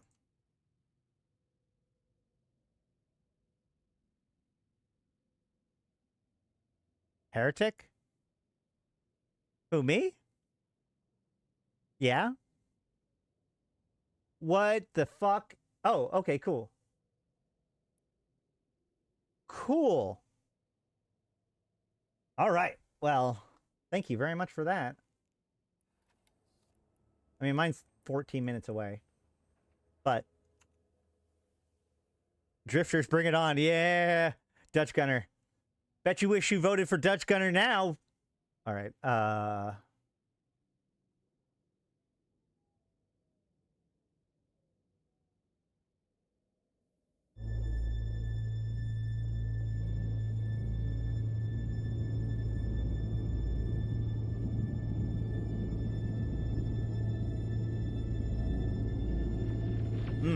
Sounds good.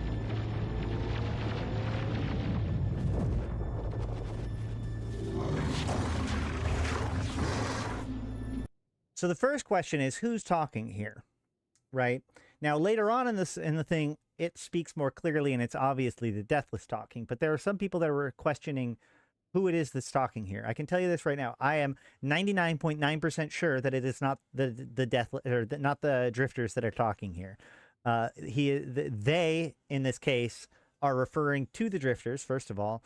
But more importantly, the Drifters do not communicate with us. They have never communicated with us in any way, shape, or form.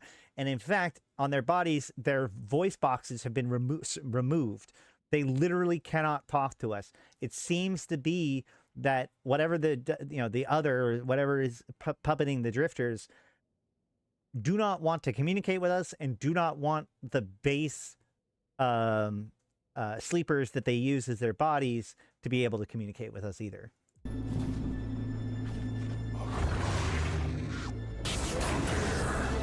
So what I think actually, why does it sound the way it does, right? Why does it start so far intelligible and then slowly becomes closer and closer to the Deathless' voice?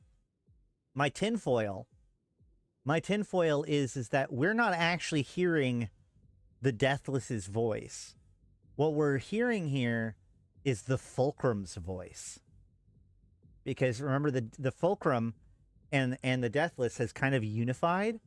And so I suspect that what we're hearing is a mixture of the Deathless's will and the Fulcrum's will coming through in this message.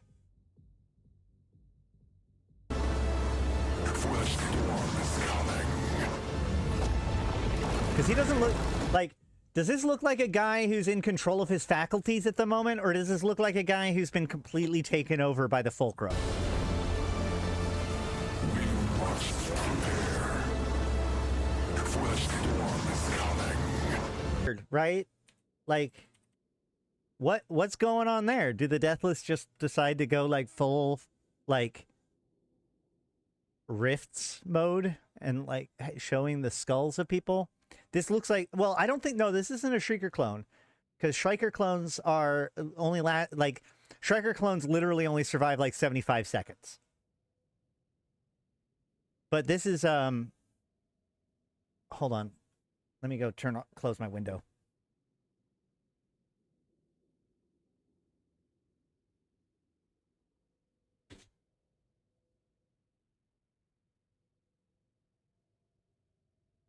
My tinfoil is that the Fulcrum is mostly taking control and the Deathless is just a tool for the Fulcrum. It's possible. I don't know. I don't know. I do not know why they have this different look. We'll just have to see by the end of the month. I think that this is just what the Deathless clones now look like. Up until now, they've always had a helmet on, right?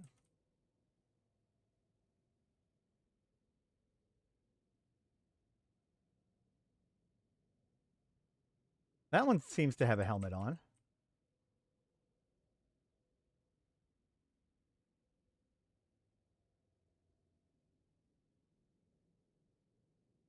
There's something launching a shot into space. That's pretty cool.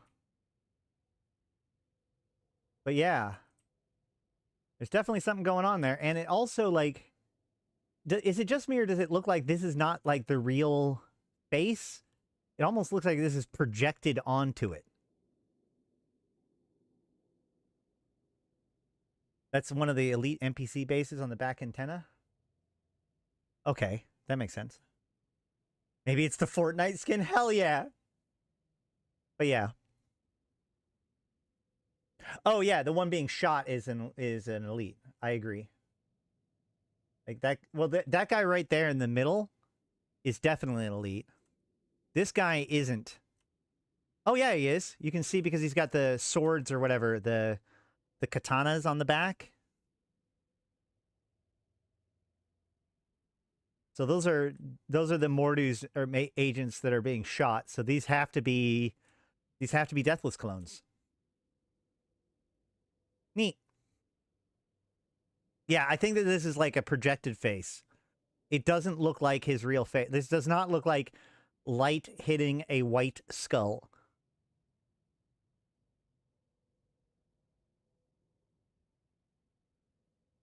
Especially since it like lights up.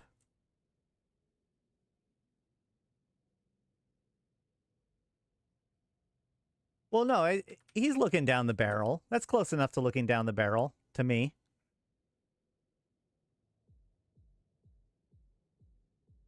Is it a drifter soldier? I don't know, man. This definitely doesn't look like a drifter. This does not look like a drifter. Like you can see here, drifters have a very specific look to them. That does not look like the same thing. The ferrofluid suiting is so cool looking. Yeah. And the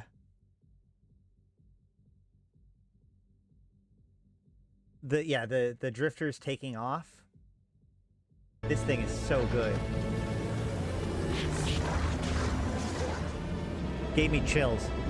So what do I think, like this right here though, this gave me a very specific vibe.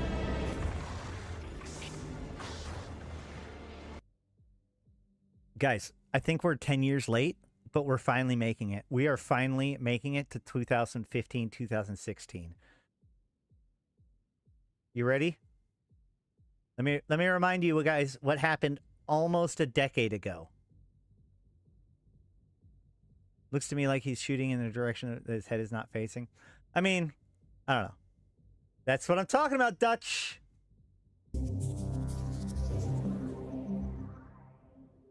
Nine years ago. This disturbing recording was recently acquired by the Scope. And despite DED protests, we believe that the public has the right to know. This is Hillen Board Scout Vessel Erect Chalan. There's an emergency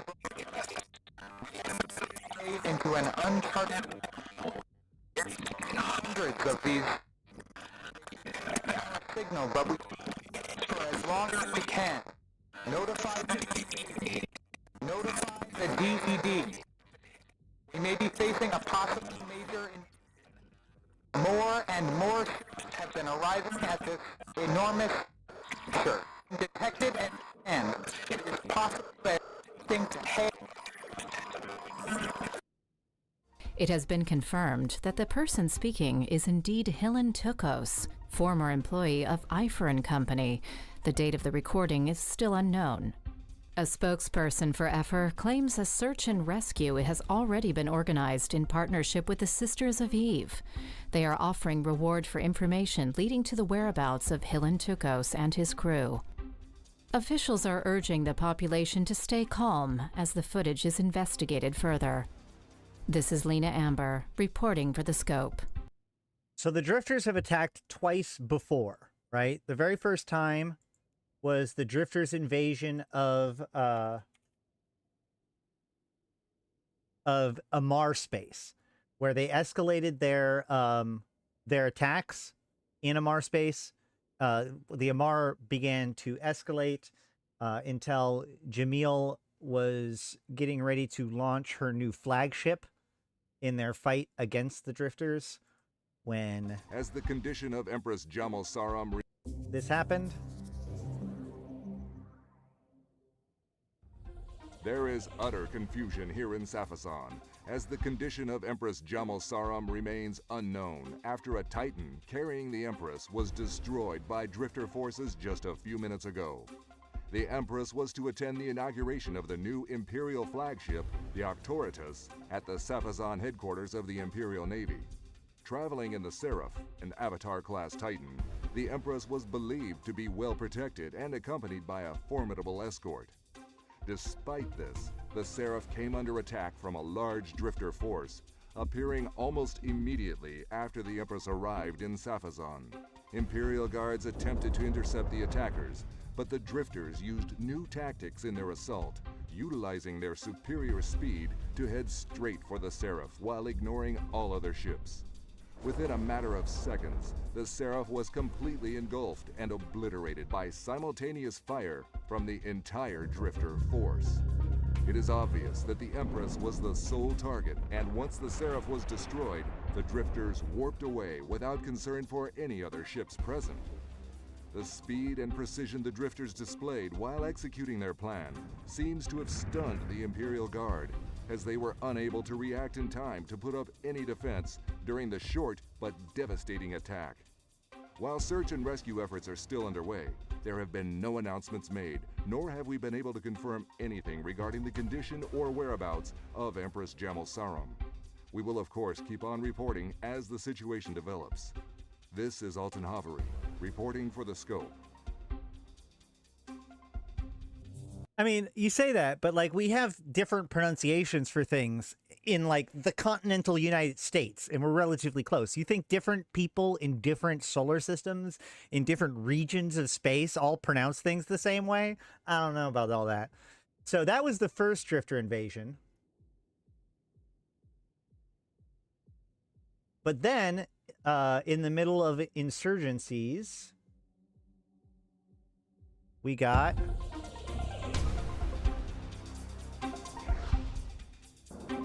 New Eden is under another attack. This is 4 years later. Drifter-raiding fleets have been reported to be roaming across almost all of Nullsec. At least 70 systems have been confirmed to have... I know it was a story event, but wouldn't she have been able to use her Doomsday? So I was actually there, okay? And what, like, the lore... So Jamil was talking in local, and she says, all shall, like, see the might and the glory of Amar Empire as we... And right as she said that, like, ... the 150 plus or whatever drifters warped in, doomsdayed her, potted her, and warped off. I was 14 kilometers away from her. There is like no way any of us would have been able to react in time. And even if she had doomsdayed, she would have only doomsdayed one ship.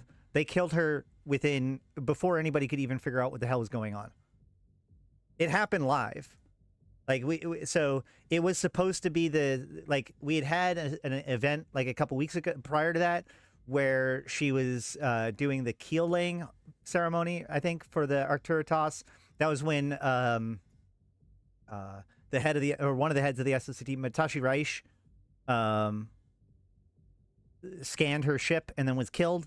And then a couple weeks later, when it was time to finally launch the Arcturus toss, she was giving her speech prior to that, and then the drifters come in and kill her. So yeah, no, she had no chance. Yeah, before you could say like, oh, what's that? She was already dead. In fact, remember, like, my old podcast, the Hydrostatic podcast, put up, I think, over 100 billion ISK on the corpse of Jamil. Never got it. We have no idea what ever happened to the Jamil's corpse. We got verification from CCP that it dropped, but no one has ever come forward with the original. We had a couple of people come forward with like bad copies, like fake versions of it, trying to pawn it off as her corpse, which is kind of weird and creepy if you think about it. But yeah, no, we still have no idea whatever happened to Jamil's corpse. It was really important to us too, because like, you know, obviously there's a lot to do with Jamil. Jamil has the other stitched into her brain after being illegally cloned. This is something that is known only to her and like her inner circle, but it's something that we know as players. And this is kind of integral to understanding the drifters and the other. So the fact that like there's all of this information, basically everything involving the other is information that we do not have in game, which makes the RP community like struggle with it, because it's like now there are players that know things that characters cannot possibly know. So the hope was that if we got her corpse, we could do, you know, science on it to figure out what was going on, and realize that there was something weird about Jamil's brain, but we never got it, so never got to do that. Loot Fairy says no. Everything that we understand, she died and her corpse was dropped. I assume that it was scooped up real quick and then nobody ever mentioned it again. If I had it, I might have been shown that I had it and probably keep it too. Well, maybe 100 billion would have bought it from me, but that would be a lot for me. Yeah. Lost it in a gank, 3 jumps from the event. So we did check to make sure. The big problem is that if somebody had died with Jamil in their corpse, it would have, or in their HUD, it would just show as a female corpse. But like in the like on Zkill, I'm pretty sure corpses just show as like they doesn't show you the name on the kill. I know that we've hunted for it a lot. Anyway, so this is Nullsec 4 years later. Have been attacked by drifter fleets, numbering from 10 up to at least 25 ships each. Attacking all capsuleers that get in range, the drifters have also turned their attention towards low-powered and vulnerable structures. At this moment, the scope does not have the exact number of structures attacked, but they are estimated to be at least in the dozens, possibly even the hundreds. How long this onslaught will go on is impossible to say, but further unconfirmed reports of attacks continue to pour in from Nullsec. It seems that capsuleers in the outer regions will have to start defending their structures, as the drifters are not showing any signs of slowing down.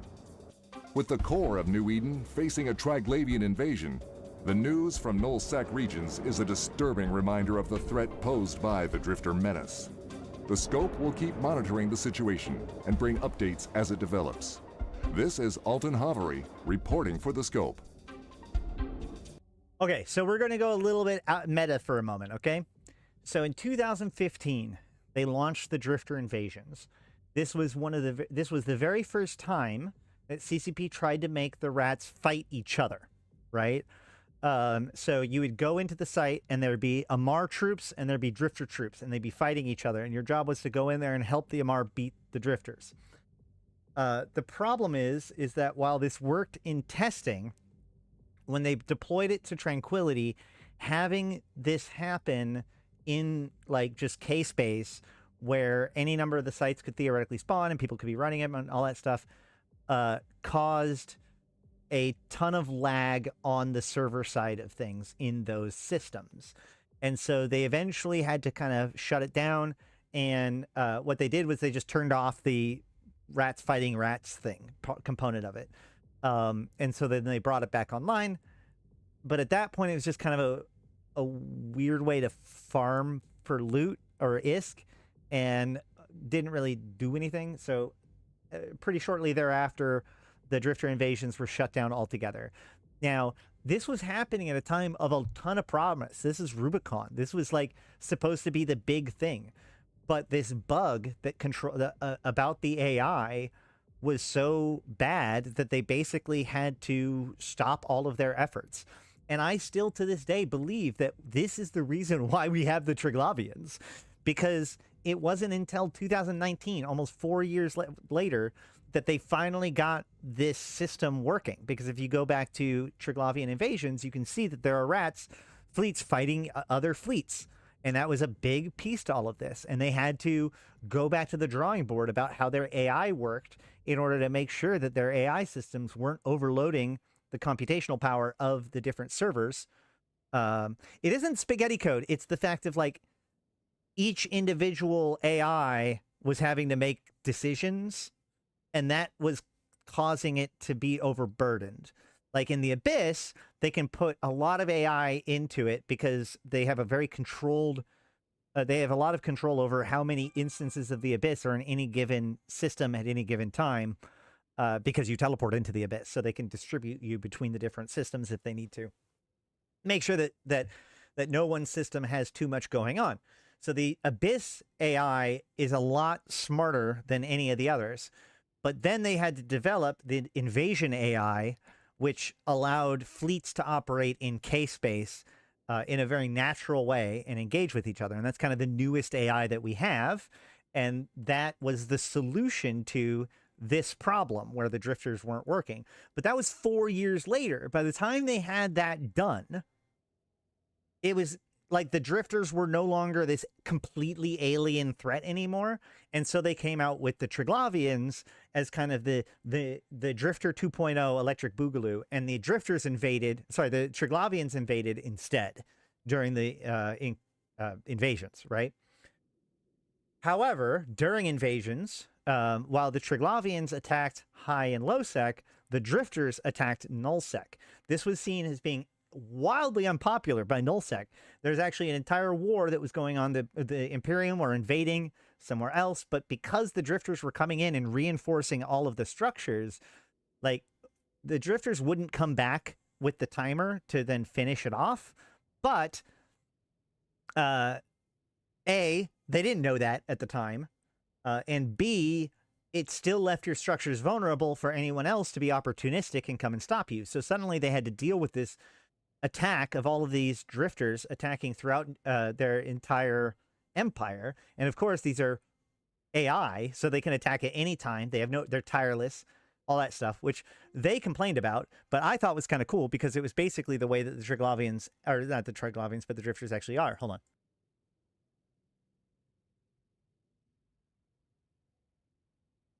So yeah, the Drifters are an AI, as it turns out. So they are pretty tireless and can do stuff. But this lasted for a couple of weeks, and then, of course, leads to Blackout, which was also wildly unpopular by nullsec, but wildly popular by people outside of nullsec. Very controversial, and led to, like, the needlejack filaments and other stuff like that. So this was also during a phase of structure spam across New Eden. Yeah, that's true. So the point is that the Drifters have invaded twice before, and it appears as if the Drifters are about to invade a third time. However, unlike last time, we're getting plenty of warning. So guess what, nullsec? You got your skyhooks. You got your Merc dens. You got your new sites. The drifters are fucking coming. So, you know, the storm is coming. We got to figure out what we're doing. Now, there are accusations that Concord have anti-drifter technology. There is potential that the Triglavians themselves are that anti-drifter technology, but the drifters have not attacked in force in high sec or low sec since that happened. However, of course, there are still drifter wormholes and Autothysian Lancers and the normal drifters that show up in all systems that have Jovian observatories. So it's not like drifters are completely absent in high sec and low sec, but they haven't invaded in force. Now, it is also noteworthy that this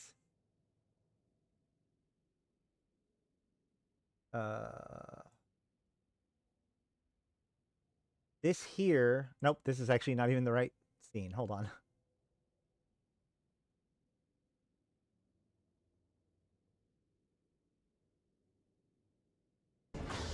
Is this? So, somebody pointed out that there's a lava planet in the background, which there is, but that's also not during the Drifter Hive part. Like this is clearly them getting up to a Zarzak gate, right? Like that's the Zarzak gate. So, somebody had suggested that this is in K-space, but I don't know if that's true anymore, now that I'm looking at it closer.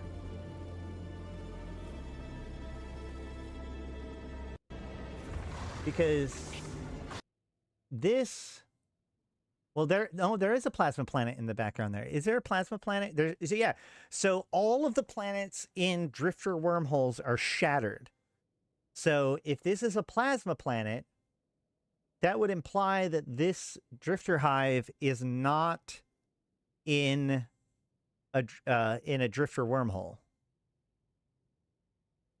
Yes, I did notice the big formation of drifter cruisers.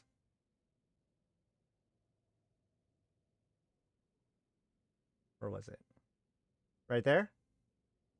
With the lava planet?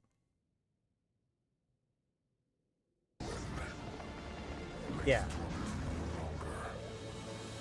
But I gotta say, this video is sick. This video is sick. I really wish it had more to do with the expansion as we know of it right now. But anybody who's been like, oh my god, when is CCP going to do anything with the drifters? Like, you got to be happy about this trailer, man. It looks so good. Where are the hives in the old MPE supposed to be?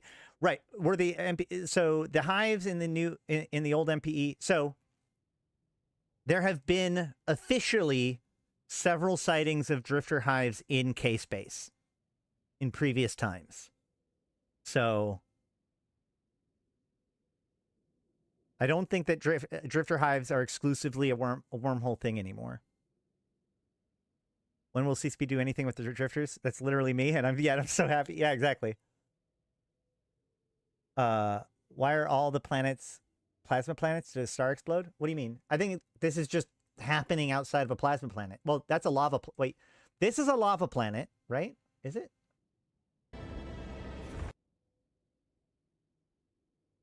Okay, so this is a plasma planet. You can tell because of the arcs of plasma in the background. That has a giant wreckage in the way, so I can't tell.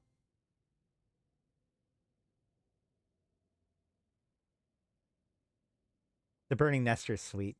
That is definitely a lava planet. So these are two different planets.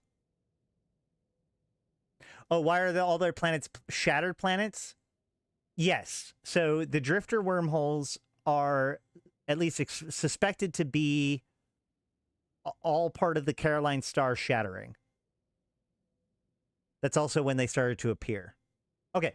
So I think that's about enough of this. Let's go ahead and try to like do the whole Skyhook thing.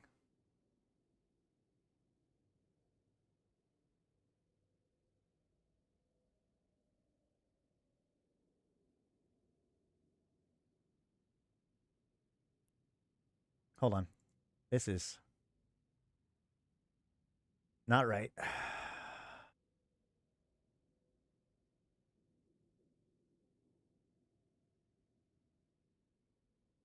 Whatever. There we go. Yeah.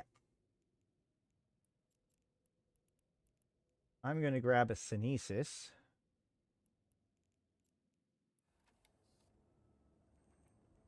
Finish my production.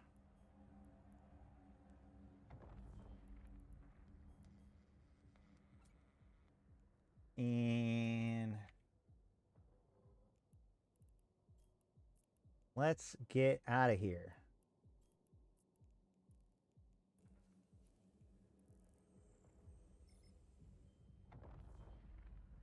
Skyhook shenanigans. That's right.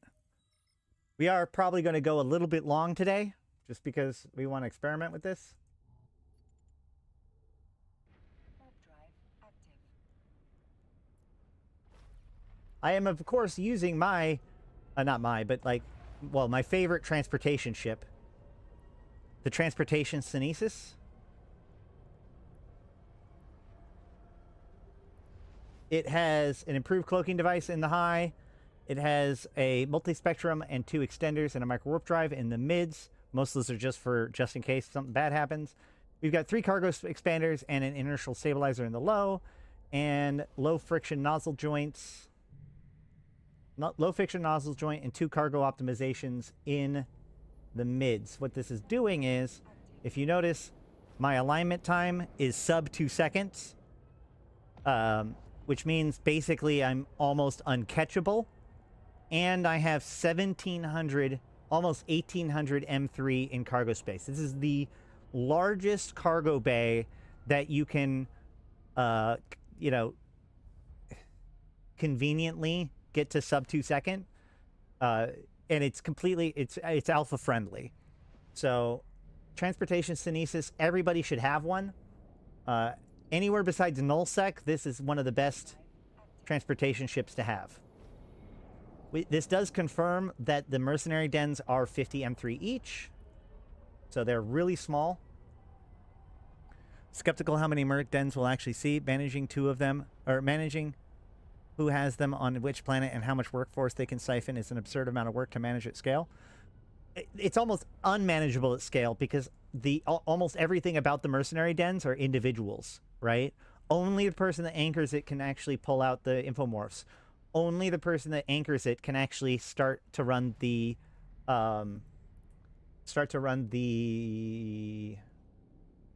sites that don't spawn yet. So what that means is that, like, if you are the administrator of an area and somebody drops the skyhook, even if it's a friendly person and then they don't maintain it and the anarchy goes up, which is again not a thing yet, then you know, the only choice that you really have is to blow it up and hope that you get half the stuff. That said, just a question for you. Would you use the Victorious ship? I'm going to use a normal cruiser because my plan is that I will want to run the mercenary dens. Okay, so here's how I want to deal with mercenary dens, okay? Ready? The short of it is, look at me, I'm the infection now. Right? Like we've talked about infected systems before with things like Rasnaborg and all that shit. The way I see it now, like, you know how there are occupations that are a lot more slow-paced and a lot more hostile than the normal ones that we talk about. The good example of this is, of course, wormhole stalking. You know, we have wormholers that like have massive, you know, big groups in wormholes with structures and all that stuff. But there are also lots of people that just go into wormhole space and live out there and hunt people and look around. And basically, you might not see them for like a week or two, and then suddenly, bam, they hit somebody, right? So in the same way, what I would like to see happen is I'm going to grab a cruiser. I'm going to grab a couple of these mercenary dens, and then I'm going to yeet out into nullsec, okay, with a cruiser. And I'm going to see if I can find a mercenary den that is, or if I can, I'm going to see if I can put down a mercenary den or 2 and just infect some systems. Oh, shoot.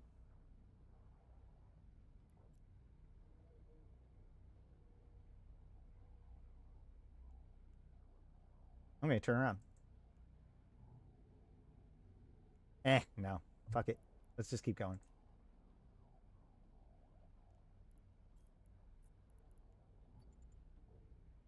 Warp drive Now, what's weird is that because of the fact that the major changes are not happening, I don't think that this will have any impact on workforce whatsoever. There's actually no reason for anybody to clear out the mercenary dens right now, except for the fact that they want to have the infomorphs for themselves. Because Anarchy as a concept isn't even being put in until the end of the month. So right now, the mercenary dens shouldn't have any impact on the workforce output of the Skyhook at all. I feel like that's the intention. I could see Corps with Soft Holding Alliance looking out for their own. Yeah, this is definitely like a cool thing for like an individual to do. Like that's my plan is I'm just going to infect some Skyhooks and I'm going to force people to push me off, right? Like you can clear me off and then I go and infect somewhere else. Or you don't and I just keep infecting you.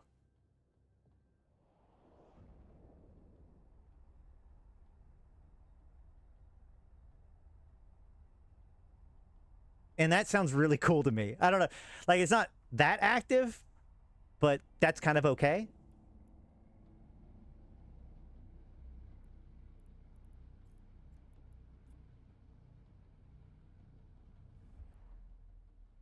Oh, good.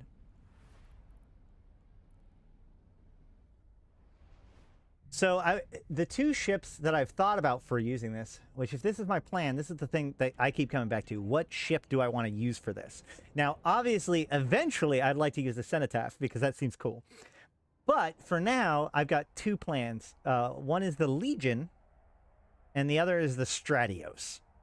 But what do you guys, what do you think is going to be your, if you want to try this, what sort of ship should I use? I thought about like a Curse. That doesn't, like, I'm going to need to run these PvE ships, or the PvE sites. I was afraid that the Legion, like, I hope it's not locked out. So, like, cruiser and below. Especially if it's like, oh yeah, T1 cruiser and below. That'll definitely throw a wrench in my plan. Then I'll have to go with, like, a Vedmak or something. Depends on how the rats react to drones. Oh, yes, yeah, because the Stratios uses drones. That's a good point. I think this is like a badass... So, like, my thought is that while I'm infecting this area, I can always go around and look for hacking sites. I can do other stuff in the area. It's just like, this is my spot now until somebody kills my mercenary den, and then I just yeet out and go somewhere else. The key here is that I need to be able to hide if I need to. So I was thinking like a covert ops cloaking ship at the minimum. But I guess a standard cloak could theoretically work. The Legion is cooler.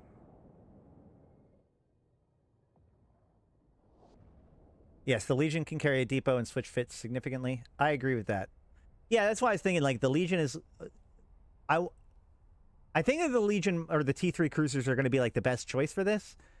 But that's assuming that that they can also run the sites well. Which I mean, I guess I assume that anything that, as long as they can get in, they can run it as good as the Stratios can. Yeah, yeet out and go somewhere else, or wait a little while for the defenders to leave and set up another. These things are so cheap. These are so cheap that it doesn't matter, right? Like.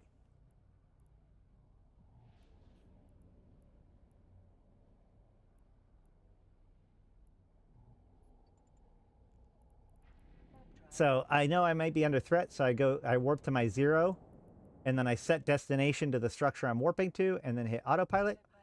So that way I dock the second I land. But there is no hostile people waiting for me. Yay!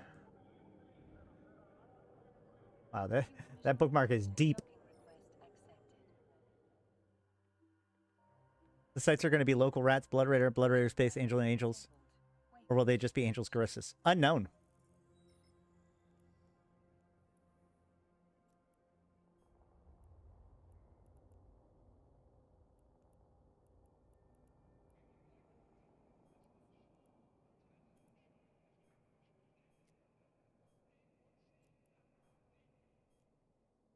What? Why can't I switch anything?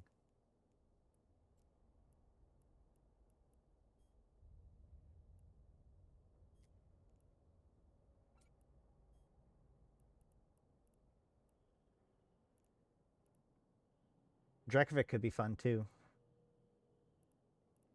Where's my Legion?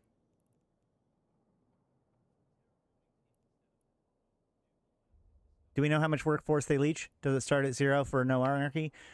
People were saying it's 80 to 115 per hour. I am actually going to go to the bathroom real quick. I will be back in just a few seconds. I'm going to put on like the opening section so that way you have some music to go to, but I'll be right back. I'm sorry. Oh, that's not it. This one.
Sorry for the double music if you guys had that.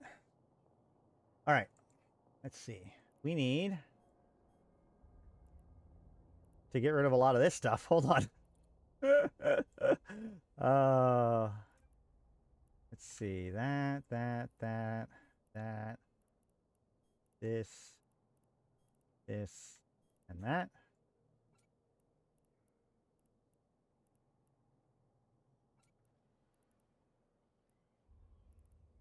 Data analyzer, relic analyzer, 2. Back all.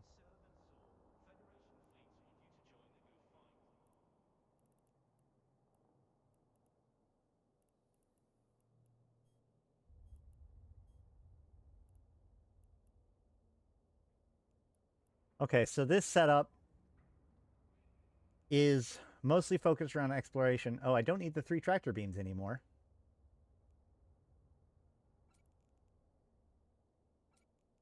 I'm going to leave 1 in the cargo bay just in case. We can put these guns back on.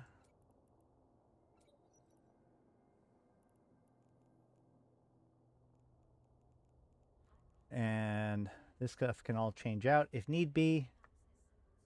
Data and relic. Noise. So now I need a home filament.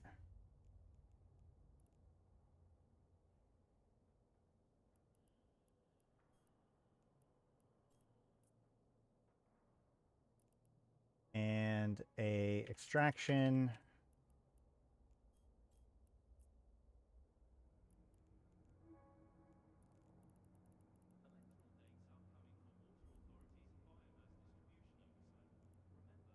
There's the home. There is, oh, I already have extractions. There's extraction. There's noise. Let's go with more noise. And hell, let's go with like a signal just in case.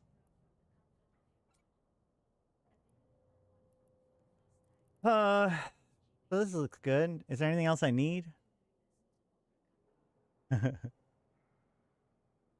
You never know when you might need to go fishing. Yeah, I'm going to keep 1 tractor beam on me just in case.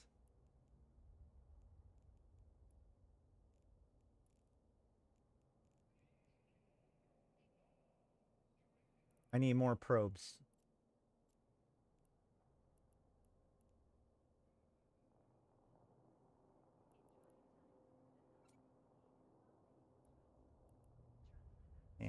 we'll go with 8 combats just in case.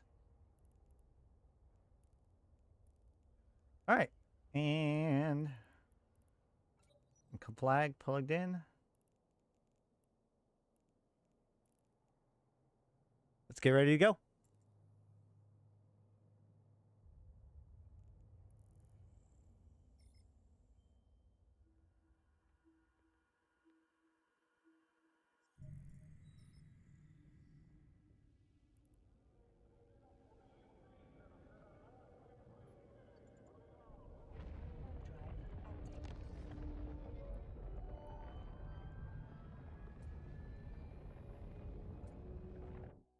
Okay. And warp to middle of nowhere. Active. Right click on myself, pilot, form fleet with, so that way I'm in a fleet by myself.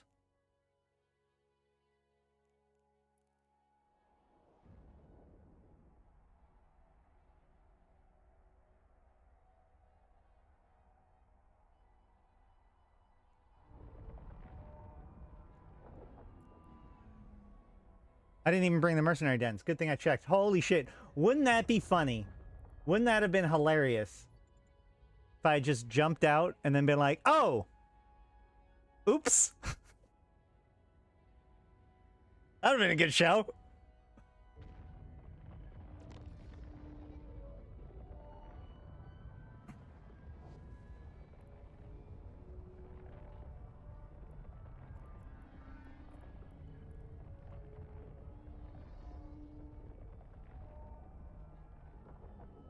I have made several videos about yeet exploration. You can check those out for how to do the yeeting and the scanning and all that stuff. Docking permission requested. Docking request accepted. This is why you double check things, man. This is why you double check things.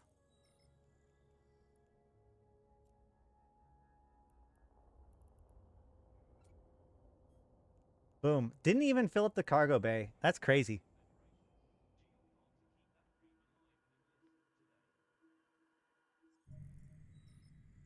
I'm out of coffee.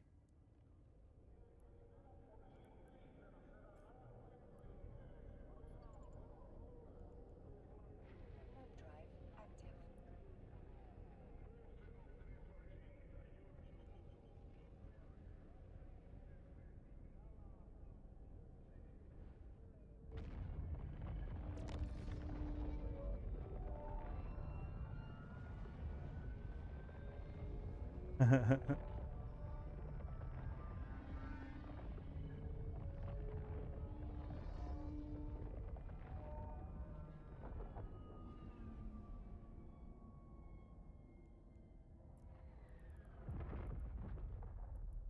All right. Noise. 3, 2, 1, yeet!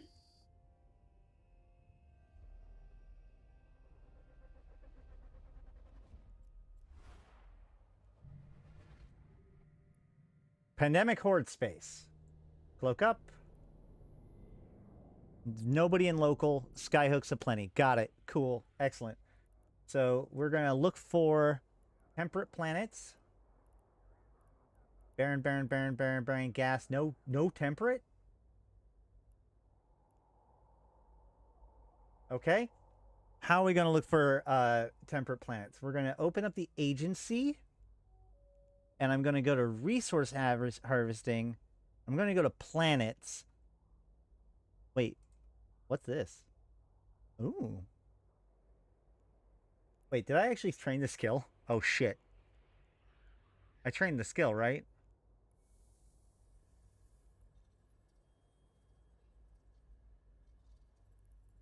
No! Wait. Oh! Wait, hold on. What? I need criminal connections to level 3?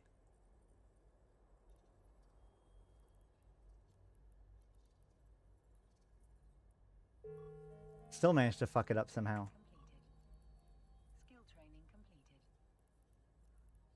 This is why you keep unallocated skill points laying around, guys. Skill training completed.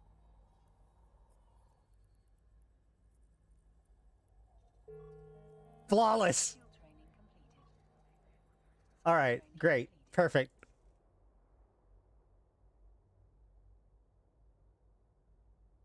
Hey, Comey. How's it going? Y'all didn't see that. Okay, so no temperate here. Let's go back to what we were doing. Agency, planets, planetary industry. Okay. Wait, there is a temperate here. Wait, there is a temperate here? Oh, no, that's 25 jumps away. Jesus. Okay, no, this is only any security. No temperate there. 2 temperate there. Warp drive Perfect. active. Perfect. No notes. 10 of 10. Just a quick unpopular question. Will there be an EVE Galaxy Conquest guide in the future? Hell yeah, there is. No, there's actually been a lot of interest in EVE Galaxy Conquest, and I do want to talk. I was even thinking about like throwing out there a couple of quick tips today. But expect Thursday or Friday, I'm probably going to make my next like guide for EVE Galaxy Conquest. I did put out my how to build a fleet thing. One thing I did leave out on that one is the fact that fleets are basically just like a giant pile of squads that you can like swap in and out however you want with different ships and stuff. But there's a lot more to talk about. I do want to talk about like how great the Dramule is and why. Okay, so what I'm going to do here is cloak, first of all.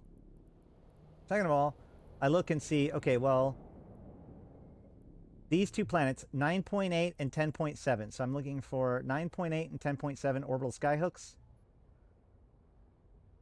Damn it, there's somebody here.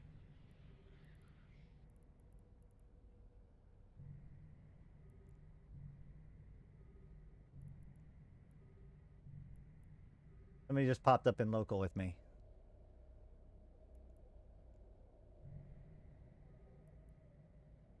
Wonder if they're going to be friends. I'm going to make a pounce on the skyhook.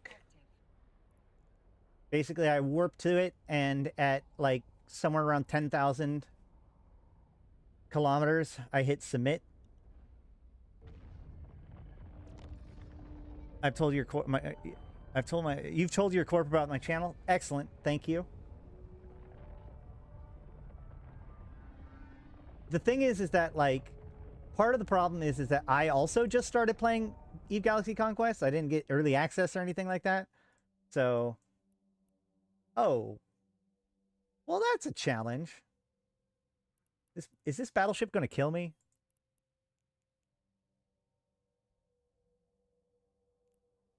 Hmm.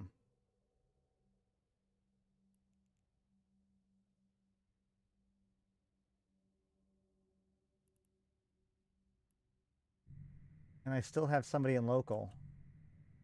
Let's check the other one.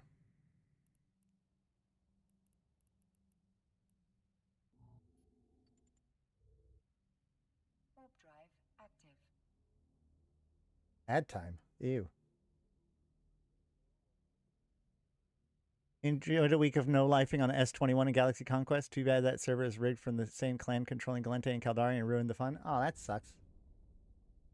I've been starting on multiple servers to practice my early game because I'm trying to get to the point where I can give recommendations for stuff.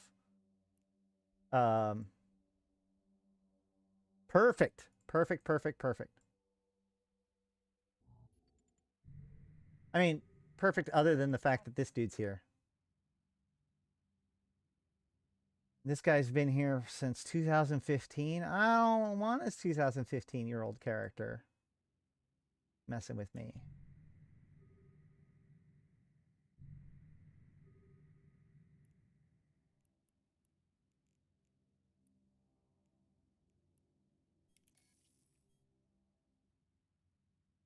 Temperate. There's a temperate planet there.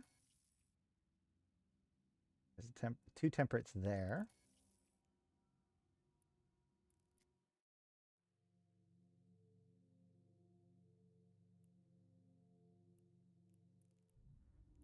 Uh, 4AV. And that shows that there is probably a pilot there. You know, I tried EVE Online many years ago. I was fascinated with the warp thingy and entered some kind of space station. All of a sudden, it killed me. I don't know. That's unfortunate. I turned off the game after that. Well, I mean, I've got lots of guides on how to play, and you can always come and join the convocation and ask questions if you want help. So here's the question. What are the chances, given the fact that I yeeted out here, that this person, because I think I saw them appear as I was here. No, like, the chances that they're stream sniping me is extraordinarily low, right?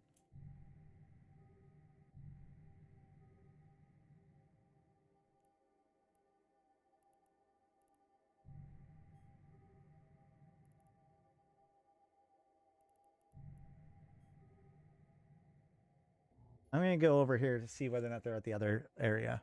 1 in 105. That's actually not bad odds.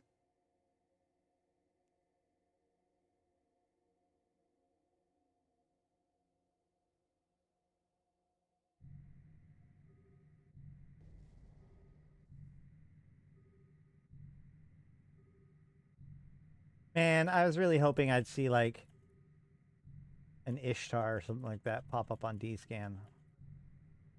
Nope. I've got nothing. Wait. Oh, this is an oceanic planet. That's why. I was like, that looks pretty temperate. Need a certain amount of tenacity to stick with Eve. Yes, that's true. You are underestimating people's boredom. Stream snipe is a big thing in their life. Well, you know, it's more like if I decloak and start to put the thing on there, will they immediately detect me? But I don't know. Also, I do not underestimate people's propensity to stream snipe. Like, people hunt people in this game, man. But the chances that they detected that I was here, knew what system I was in, and got in position in time, extraordinarily low. But if they happen to be watching this particular skyhook when I infect it, then this could be a very short yeet.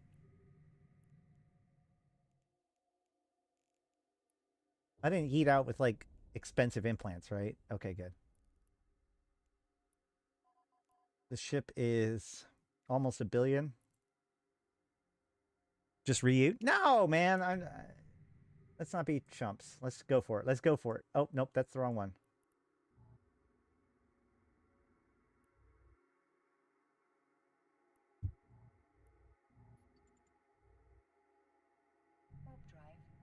You're just trying to get me out of horde space, huh? It's true. There is no probes. I could drop combat probes to look extra scary.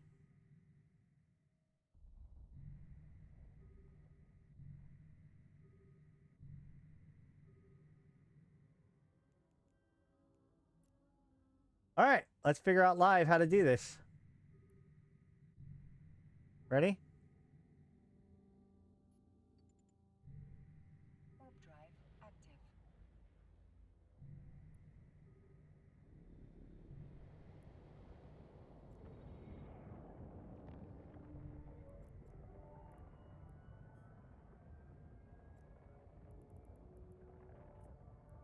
Oh, of course, rats show up right now.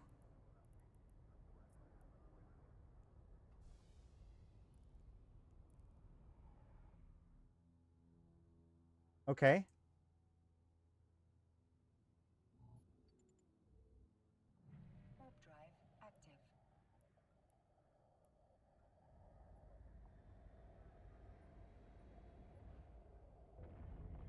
Are the rats going to attack my... I'm in a Legion. I'm already scary. That's fair.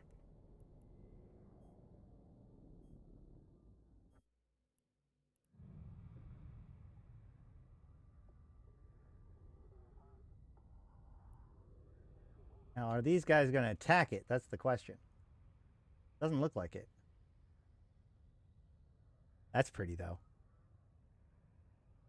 I cloaked again? I am cloaked.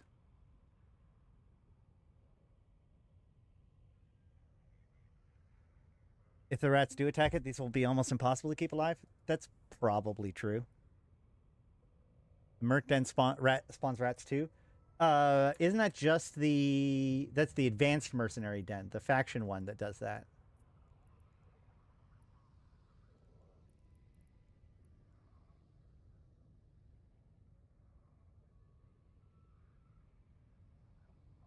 The Deathless Circle has developed an open source facility known throughout the cluster as a mercenary den, allegedly designed as a hub for Opal clones to rest and relax. They have quickly become congregating points for mercenaries looking for work and clones seeking to escape it. The facility provides an ideal environment for enjoying alcoholic drinks, watching the latest scope broadcasts, and engaging with impromptu combat training.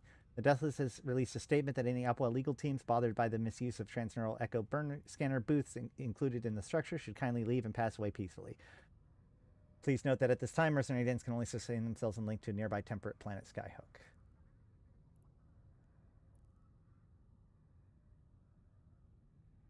I think it was just me warping in that triggered the rat spawn, just like a asteroid belt or whatever. That looks pretty. God, this game looks good. How long until this is this timer? 7 minutes and 42 seconds.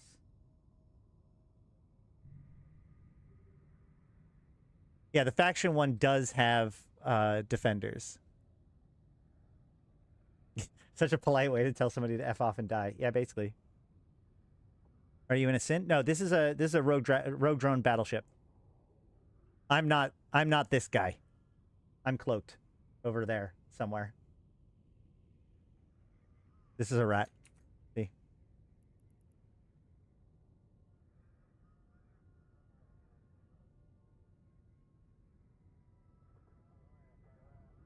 I could just look at this. But I thought it would be prettier to look at the rogue drone battleship too. Oh, not if it covers it up though.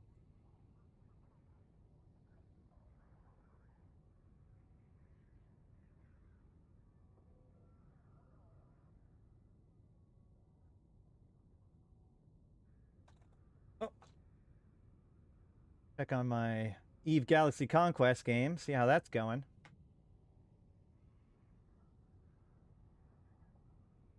See if I can show you that real quick.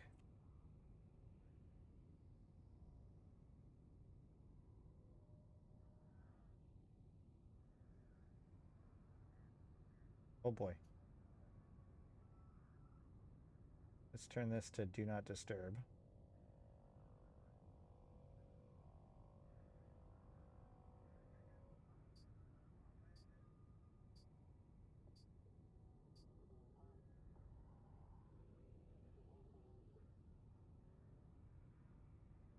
And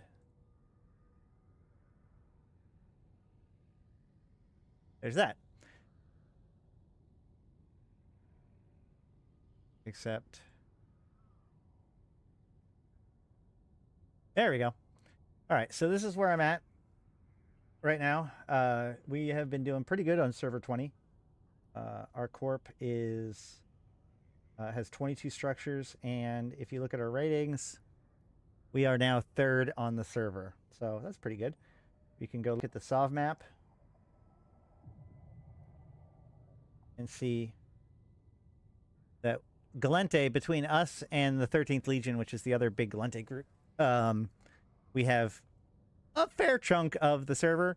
Now, it's worth noting that these green down in Hemitar, I don't think that's us. I think that's they ran out of colors for Mimitar. But yeah. I think that they might last longer than their reinforcement timer just because of the fact that, like, they're a pain to kill and you don't really get much for it. So, but I did want to show off a little bit while we're waiting. I did want to show one little thing. This setup right here, I have become a big fan of it. Now, if you notice, Vepis doesn't have any red stars. That, like, red stars is really, really important to pilot development. But as you can see here, like, this still technically works without the red stars. Red stars make things more powerful, but what's really important is having the correct skills unlocked. It would actually be really good if I had his third skill unlocked. I don't yet. And actually, I technically need him to have his third skill unlocked and 3 red stars to be able to get the most out of this combo. But in the meantime, it's pretty good. Now, if we click on the actual Dramule itself and go to Guide, we can see that there's all these different combos that they suggest. And what we're looking at here is the fast attack combo, okay? Which has Dramule, Vepis, and Yorless, with the alternative of being Men's Repala can replace Yorless if you need to. Now, the key here is that it works on, this works around rapid fire and force shields. So your goal is to do just a boat ton of damage through a ton of different attacks, because we have, basically, the Dramule itself has this ability that triggers anytime that there is a direct fire, which direct fire is like your ship's normal attack.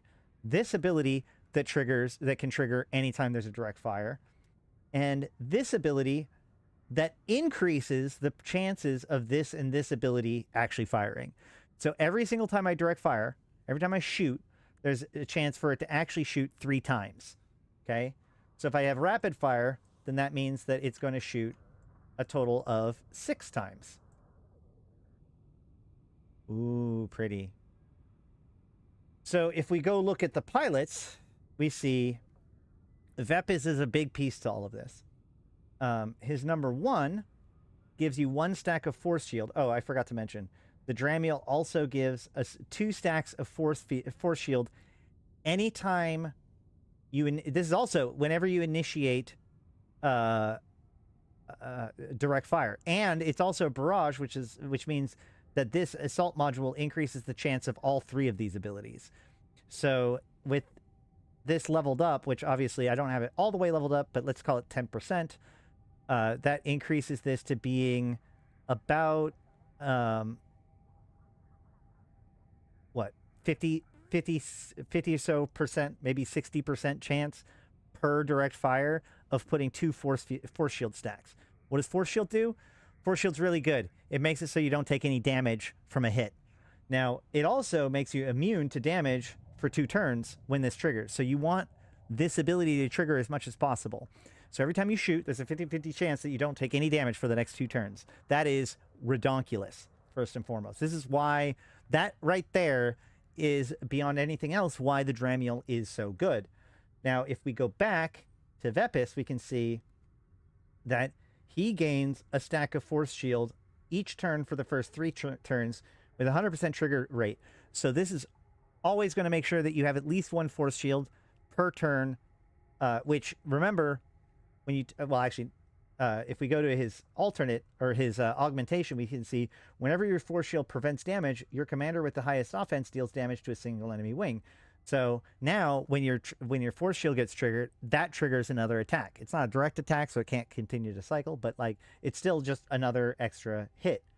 Then his number 2 is a 15% chance to activate 2 stacks of force shield after activating assault module. So once again, every single time any of those guns fire, so every single time a direct fire happens, it has a chance to trigger all 3 of those modules. And each of those module activations has a chance to trigger this, which adds more force shields, which makes you take less damage. And when they hit those force shields, can trigger this, which does more damage. And if we see here, the initiating chance of this can get buffed up by almost probably about 10%, right? No, 7.5% of this. So it's about 25% chance per activation of module to... Hey! We got a mercenary den. Per activation of an assault module, which, remember, 3 assault modules all have an increased chance of firing, and each of those have a chance of triggering this for even more force shields. And then finally is 3, which is the part that I still need to get. You have this one that does damage to a single enemy wing, but it also increases your damage by 70% for every stack of force shield your ship has got and increases the damage if Vepis is the lead commander. So even though my setup is good, if I could just unlock his third mastery, which unfortunately I am unwilling to well, no, I couldn't even do it if I sacrificed everything. But that's one of my next big goals, because this makes it so that, think about it, his damage, you've got 2 stacks here, 1 stack here, 3 stacks here. Now, normally force shields can't stack, but these, I think it says that these do stack. So this can increase his damage rate by 70% for every force shield stack on this big hit, which has a 50-50 chance of hitting. So that's like the capstone for his thing. Or you can go with opponents to evasion rate with, and this is the actual one I was thinking about getting, because here's the kicker. Additionally, gain a 35% chance to initiate rapid fire when you have force shield. Inflicts ECM jam on enemy wings if they're the lead commander. I think that that's better, because remember, 2 direct fire chances, rapid fire means 2 direct fire chances, which means more chances for attacks, more chances for assault triggers, more chances for his other triggers. So, and then if we go to your list, we see his one just does damage to a single enemy wing. It's just a standard damage one, but this one also grants you rapid fire. So here you go. I've got a small chance. It's not that big. It's 35% chance to gain rapid fire, and then only a 25% chance to actually affect. So this isn't the best rapid fire in the game, but it is okay for what I need. Then this has a 40% chance to deal kinetic damage after initiating direct fire. So more damage that comes in based on direct fire. And then this increases the chance of initiating the high energy beam. And then another hit that happens anytime that there is initiation of direct fire.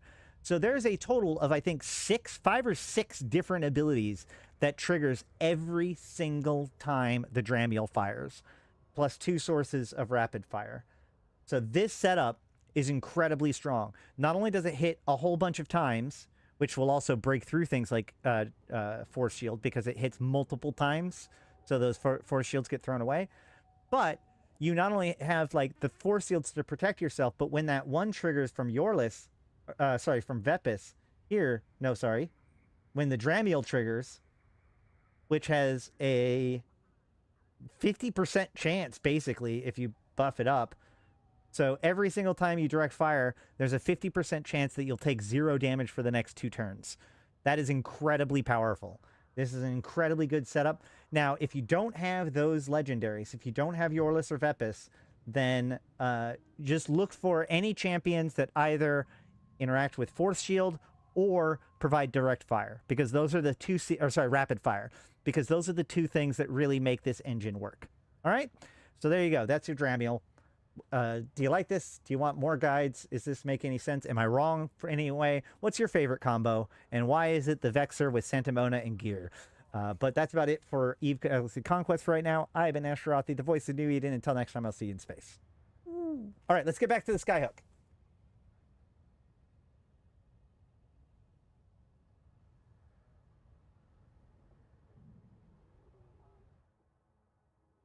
All right. The dude's still here.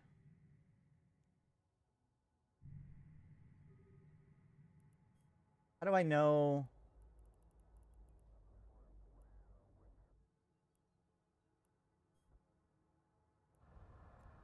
Right click. How long does it take to activate after deployment? It's already running.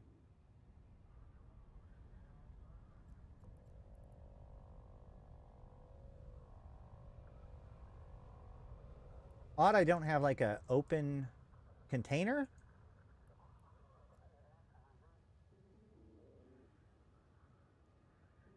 Weird. I don't have a way to interact with it. Yeah, there's no way to interact with it. Wait, what? Wait, what? How do I... What do I do?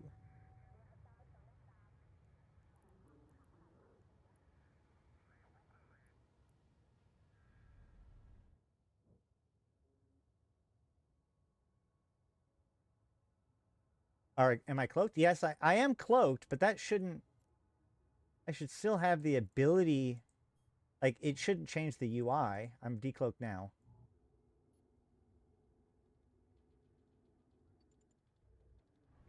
Warp drive active. Well, let's go. Let's see how dumb of an idea this is.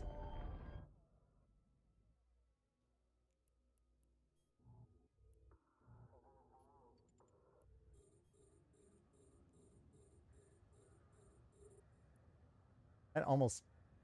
Oh, my cloaking... I was still cloaked? Or was I still cloaked?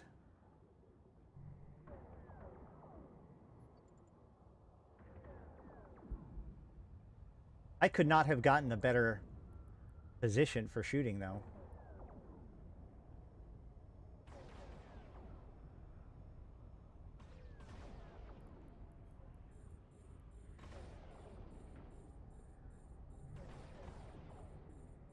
So yeah, these rats do not scare me at all.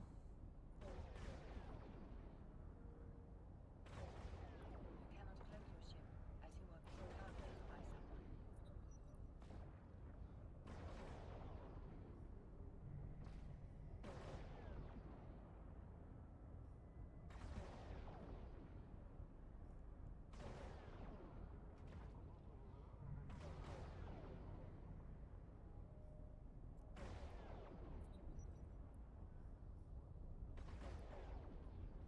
Oh yeah, this is nothing.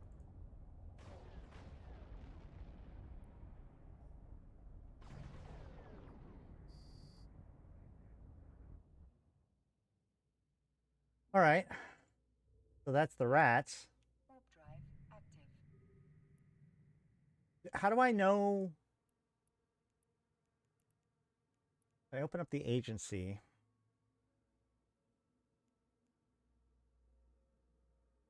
Oh, this doesn't tell me anything.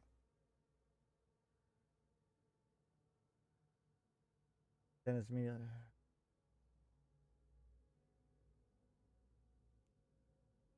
Huh. Takes an hour for any resources to appear. Well, yeah, but like,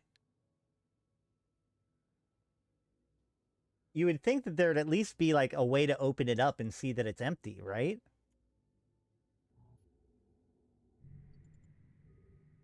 Warp drive active.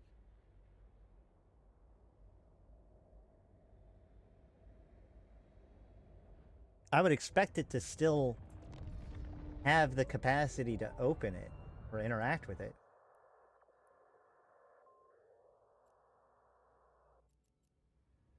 Use fitting service? What? What? Wait. What?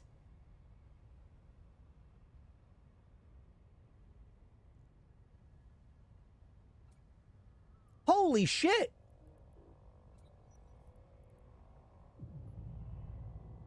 So you don't need an MTU or a mobile depot.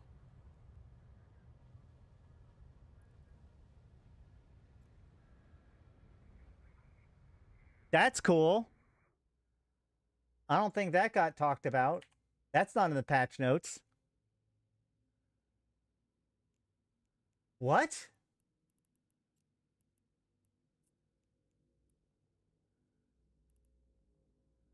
Max fitting range. Yeah, fitting service. There it is, right there.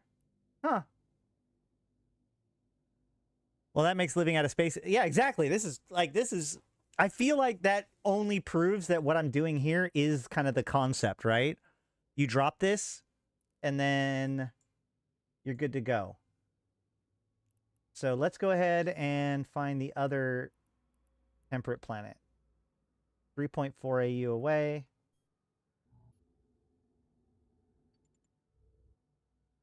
How fitting. Ha ha. Hmm.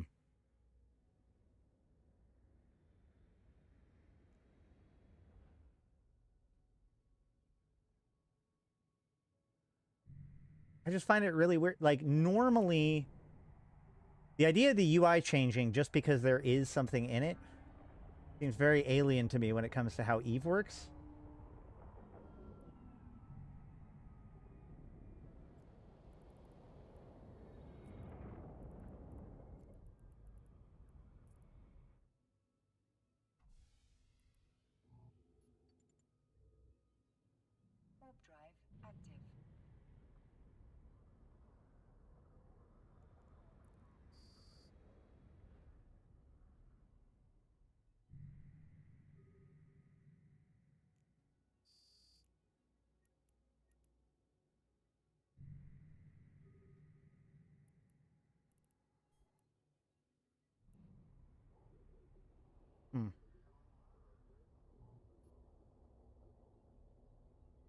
CCP is adapting. Warp drive active.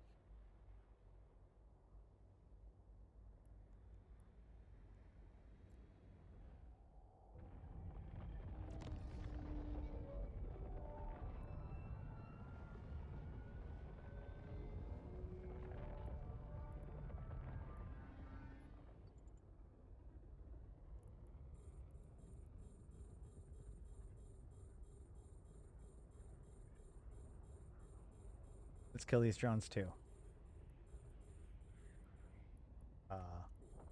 Let's decloak first.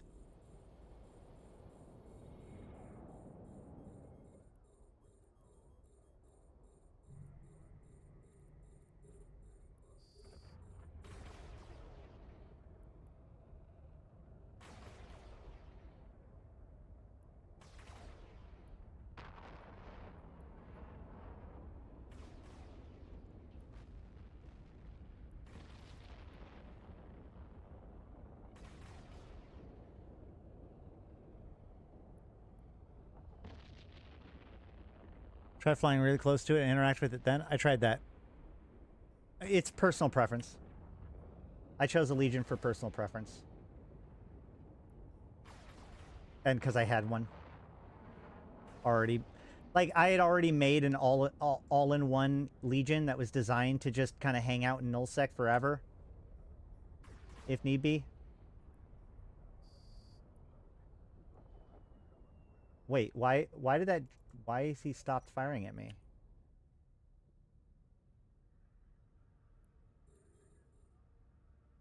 Oh, he's warping. I made the other rogue drone leave. Is he leaving?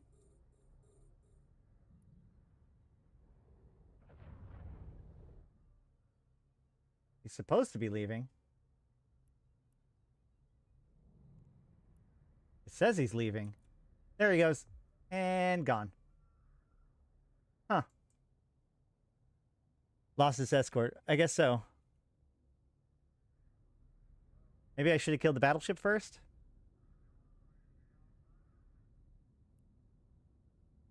Those are the things that can trigger the escalations too, right? So 10 minutes to drop the mercenary den. An hour. Should we... Shit, we should have checked the time. I don't know when I dropped the first one. The den sites are designed for cruisers. Yeah. I'm hoping that the Legion can get into those, and therefore the Legion is going to be kind of my perfect all-in-one ship. But I also, like I said, I was thinking about the Stratios. There's a few other good ships. It'd be really important to be able to cloak, though, just so you can hide and remain infected in the system.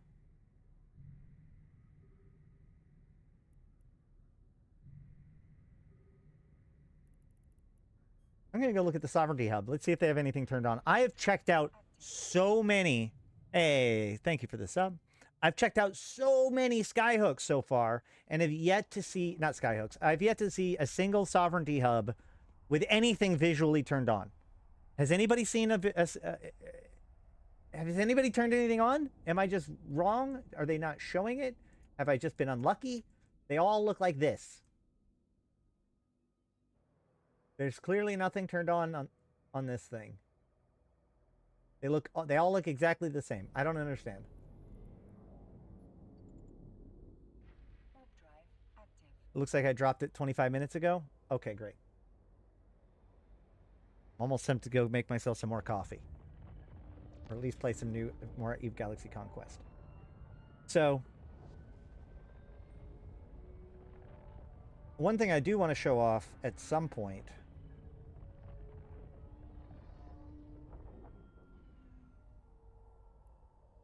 I'm having so much fun with Eve Galaxy Conquest. And again, they haven't given me a single penny in order to say anything good about it. So there you go. But this is my second account. One of the things I do recommend actually doing is you can go into your account information, go to settings, go to account, and then change your character. And you can have different characters on different servers. Now, money that's spent on one server doesn't transfer to the other. So, you know, each server is an island to itself. But I've been going over multiple servers in order to kind of see if I can perfect the early game. Hey, upgrade my headquarters. Upgrading of the headquarters is one of the biggest goals. I wanted to talk a little bit about, and I'm going to make a more comprehensive guide at some point, but a couple of big tips for early game. One, refineries, very, very important. Always be upgrading them whenever possible. They are your resources, and they are how you snowball. Two, headquarters, very, very important. They represent your overall, progress within the game. But number one, the biggest thing that's important to pick up is this. If you can get headquarters level 7, and then this control tower, the game is almost in 2 different phases. Like the gaining, not 2 different phases, but multiple phases. And the first phase ends when you get the control tower, because the thing is that up until this point, your fleet size is exclusively based on the level of your pilots. So as your pilots level up, they get more fleets. When you swap between them, you're going to have to possibly lose some squads because, if somebody's lower level, you're highly, highly dependent on the levels of your pilots. However, what the control post does, or command tower rather, what the control tower does is it increases your maximum number of squads just straight up. So now even a level 5 person has a pretty sizable fleet behind them.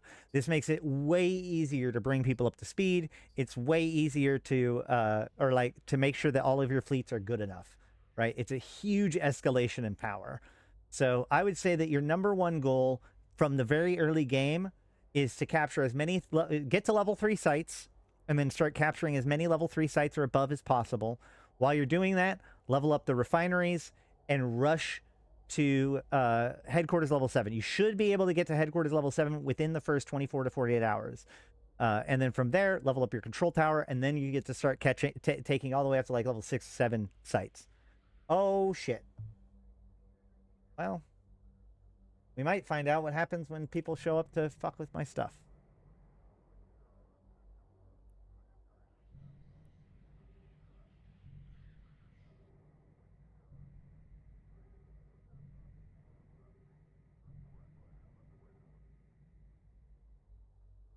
Eve Galaxy Conquest makes make me want to get some Sav and Evo. I know, kind of, doesn't it? It's weird. What transfers to new servers if you're only playing for free? Nothing. Each server is a complete island unto itself. Oh, that's probably bad.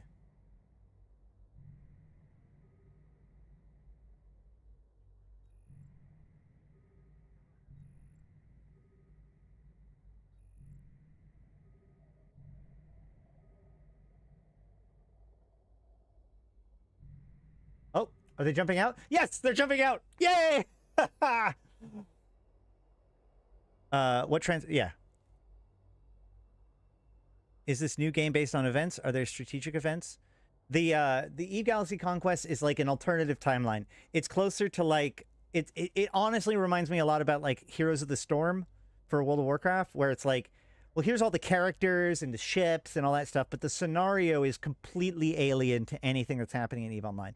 The idea is that the pirates have taken over the core city, the core systems, and now the empires have been pushed to the edges, and they're hiring commanders like you to resurrect champions of old to take back the core systems, and the final fight is over Jeddah. So like none of that has anything to do with anything happening in EVE Online, and even like the exact time that the game takes place doesn't make any sense. So because it's really just a bunch of lore characters from a bunch of different books and stories and stuff. EVE Galaxy Conquest will play out after the Deathless Uprising. I mean, that's also true.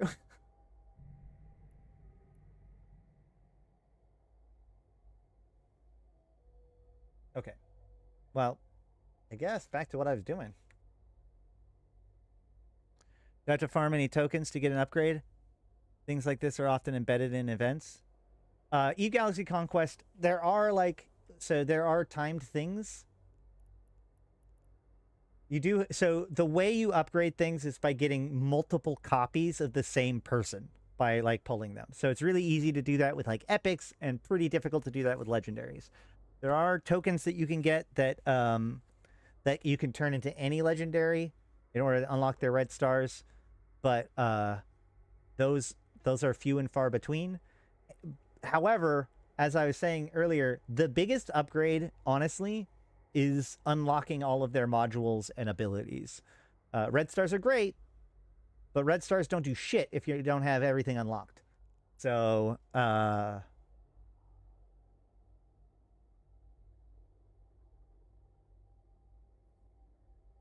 here is another good combo. Ready? So this is the big combo. I call this the free-to-play combo. If you join the game right now, this is going to be, like, if you're free-to-play, make this your workhorse, okay? You have a Vexer. So the Vexer you get for free if when you pick a server, like if I go here and I go to character and then I create a new character and I pick some server. I don't think I have somebody on. I probably don't. Yeah. If I come here, you can see, okay, well, right now if I pick Mimitar, then I get this enlistment reward. Oh, wait. I thought the enlistment reward is where we get the Vexer. How do I get the Vexer? All right, no problem, Havoc. Any rate, the point is that if you join the game, you really quickly, like right now, no, the EVE mobile game has nothing to do, this game has nothing to do with EVE Online when it comes to like the economy or anything. It's totally separate scenario. So either way, the point is that you get a Vexer really early on. Even though it has no red stars, I have everything unlocked about it. It's really good because it has logistics drones, which will repair itself, and striker drones that do damage, as well as this, which the compact damage control, which reduces incoming damage, and a heavy iron blaster that does damage. So it does damage, it interrupts itself, and it slows down damage. Then if you combine that with gear, it's number 2, repairs all of your drones, but its alternative ability also repairs all of your wings. So now you have Logi drones and armor, and gear is repping people. And then on top of that, you have Santa Mona, which has reactive repair, which means anytime you take damage, she automatically heals them. And she has Operation Recovery, which removes debuffs from a person, from your guys. So all of the, you know, when what's her name does the thing that makes it so you attack your own people, she gets rid of that, and also heals them on top of that. And then the final thing is also a heal. So she's just tons and tons and tons of heals on top of that. So you have the Tough Nut to Crack plus 2 healers. Tough Nut to Crack plus 2 healers equals basically unkillable comp. Now, there's a problem with this, which is that, you know, you get 8 turns per fight in order to kill the enemy. So you'll end up with a lot of draws, right? Like this. So if I look at the logs, you can see that this fight went all the way to turn 8. But that's because, like, I'm killing them slowly and they're killing me not at all. So while it's draws, you can see here at the end of the fight, the dark red represents destroyed ships. Oh, fuck, I can't tap on it. The dark red represents destroyed ships. The light red represents injured ships. And the bright red represents ships that are still good to go. So if you see here, I lost almost nobody. And they lost almost everybody, with only a few people still able to continue to fight. That's because my Logi is continually keeping my dudes up. So then, when it cycles back around in 3 minutes or whatever, boom, I kill them off the rest of the time. Now, the only time that this fails is if you're killing something that takes more than 2 draws, because then the defenders have time to refresh, so you got to bring in a second fleet to come and finish them off. But as far as just being able to take on the content, take on level 6 sites early and whatnot, this combo right here is all free to play. You get Santa Mona Serpati from doing this progress plan, which is the main event right now. So you just bust your ass, knock out as many of these in 2 days as possible. You can see I'm only on day 3 on this server, and I've already almost made it to the third piece on the track. And this is my second account. This is the account that I dink around with when the other account doesn't need anything, and my puppy doesn't need anything, and my boy doesn't need anything, and all that stuff. So, you know, like, not investing a huge amount of time into this account, and yet I still have, in less than 2 days, this really nice fleet that can take on level 6s, almost take on level 7s, and then I can just come in here to all my level 5s, and I can hit develop, and I can be, oh, shoot, hold on. Wrong button. Hit develop. There we go. Boom. And then we can check the fight and see, look, didn't take any damage at all because of how well protected they are. And that's huge. The building of components, especially after the first 48 hours, becomes a major stumbling block for a lot of players' progression. So the idea that you can leverage this guy to get a lot of work done without risking a lot of your components is huge. I'm just going to keep on going down the list. I took a little bit of damage on that one. I took 10 units. So now that I've gotten 3 done, Gear and Santa Mona both got leveled up. So we're going to drop another remote control, because I forgot to mention this. Remote control commands all drones to attack. So that just, it offers an extra attack for the drones on the Vexor.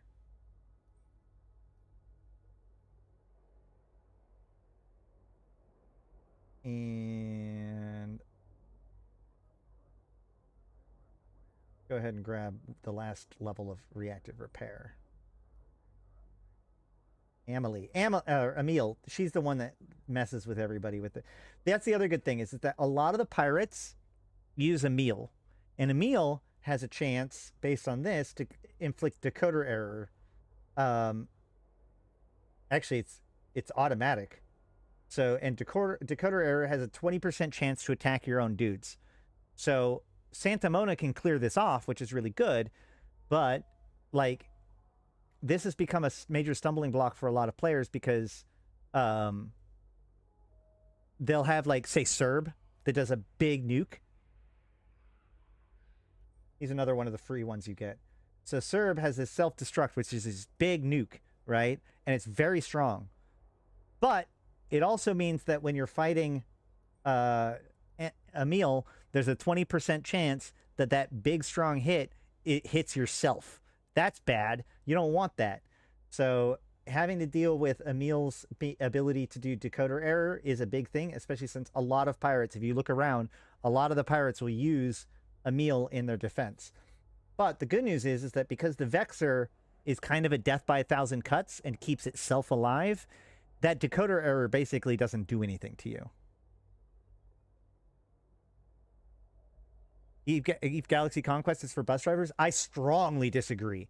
Eve Echoes was far more AFK. Like, Eve Echoes really is like, you set things and you monitor it to see how it goes. There is a lot of timers and stuff in Eve Galaxy Conquest, but to keep up, you kind of have to be constantly doing stuff. Especially for the first 48 hours. Now, you do get a special bonus for the first 48 hours here, where you manufacture components faster, you don't waste components if you become smaller ships, you save a lot more of your resources in the event that you get destroyed, all that stuff. Use this to your advantage. Like, that first 48 hours of your character's life is absolutely critical. So maximizing that amount of time is what's going to make you successful on that server. I also kind of recommend, like, I started on this server like 2 or 3 days after it started, and that actually ended up being super convenient for me. When I joined, you know, when I was on a server day 1, it's like a lot of pressure, but also everything's kind of still locked down. You know, things don't actually unlock until you're partially through the thing. Yeah. So you can see here, like, you start at chapter 1, and I don't remember exactly the timing for all of these, but, you know, you don't get You can unlock. You can attack level 4 stations, which are the smaller stations, after 2 or 3 days. But you can't even go after. So level 5 stations 2 phases later, which most of these are a day or 2 each, if I remember correctly. And this one allows capture of level 6 stations and stargates. But it isn't even until this one that you can capture. Oh, no. Wait. Maybe? Either way. I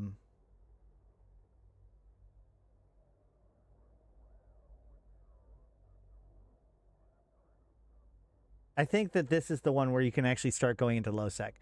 My point is that while you are playing catch up a little bit, especially if you have a strong early game, you know, am I even on here? Probably not yet. Yeah, no.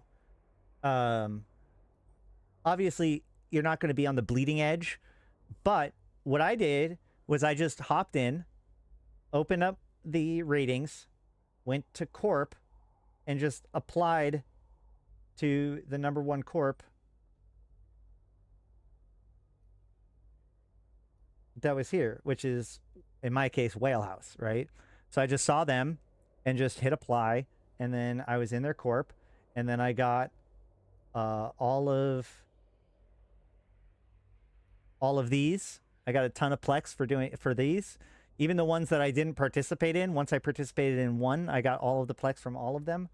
You get Corp influence tickers, or rather, you get the faction legend. My point is that you start, unless you are super going to try hard it and try to be like the number 1 on the server, starting 2-3 days later is a really good time to like just come in and bust out and get a lot of work done. And you get a whole bunch of extra Nova credits, etc., etc. Is level 35 is actual max? No. For pilots, level 50 is max. Are you talking? You're talking about pilots, right? Or Corp?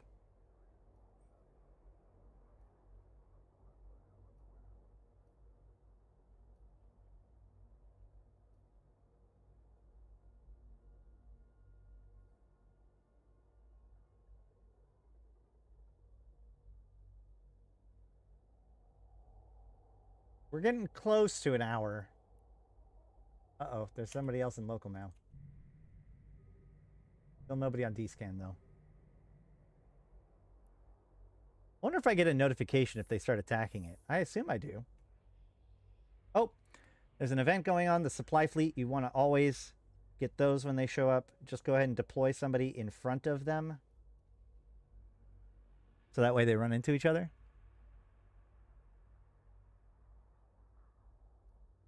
Yeah, our Corp here is level 38. And my top pilot is 45. I'm pretty sure pilots go to 50. Boom. Too easy.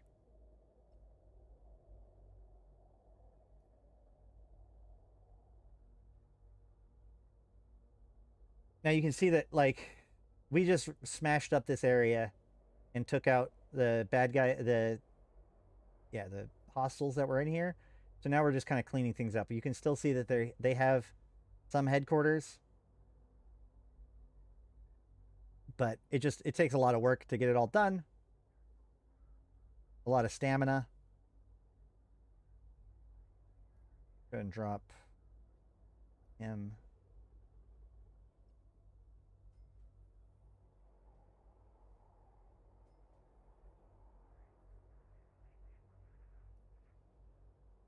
Just send some dudes out to start capturing some of these red squares.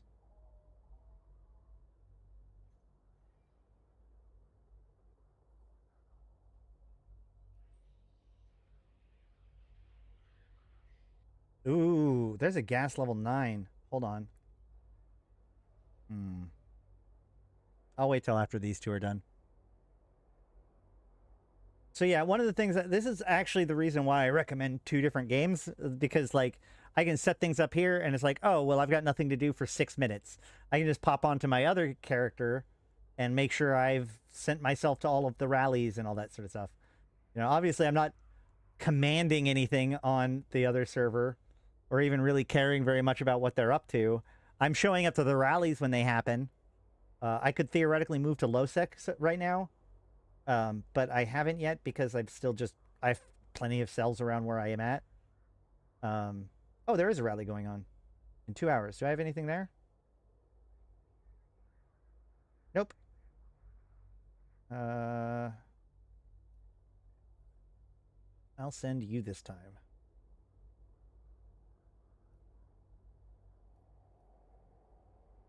And that got me more stuff. Like everything you do, especially as an early game, everything gives you just tons of stuff. It does. They cut off the teat pretty like when they cut it off, they cut it off. It's like hitting a brick wall sometimes. It feels like. Oh, the map is huge. I mean, like comparatively, the map is pretty big.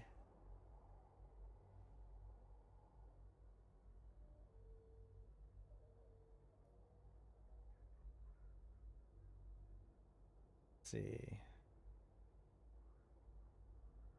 That's a level 6. Let's see if I can capture that.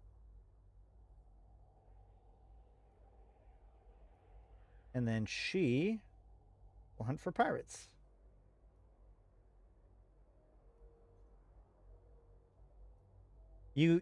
Pirates are a good way to, like, if you're already exhausted or whatever, going after the Guristas take action points instead of stamina.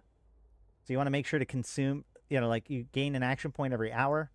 So you want to burn through your pirates when you can.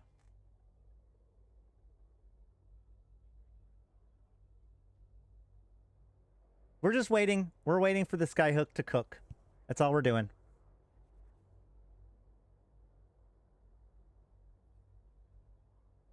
Boom. Got more points. Another level. Keep on keeping on. I have tried a level 6. Theoretically speaking, I can do it, but I think she takes a lot more hits. Let's go find out. She's got 142 right now. So one of the things I've learned is to be a lot more conservative about what fights I take, because it's honestly like at first you can build components pretty quickly, but especially after that 48 hours, that slows down really like it's a 500% bonus that you have. So, I got a draw there. I can check. But you can see that in this draw, I took a little bit of damage and I did a ton of damage. So if I just wait out this draw, then I will get it on the next round. Whereas the Vexers didn't even draw. Wait, did they just won.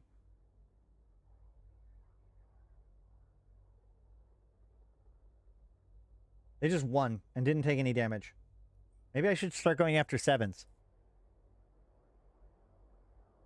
It's wild to me that you have to sit in space for 70 minutes just to get something as a solo pirate. Well, so this is why I was thinking, like, what I could be doing right now is going around and looking and scanning down, like, there's cosmic signatures. We could be scanning down cosmic signatures. I could be looking at other systems with my exploration ships. Or I could just log out and log back in a couple of hours. The point is that, like, this is my system now. I have it infected, and I'm going to fuck with people in it as long as I possibly can. And when they come and destroy my skyhooks or my my mercenary dens, well, then I just yeet somewhere else.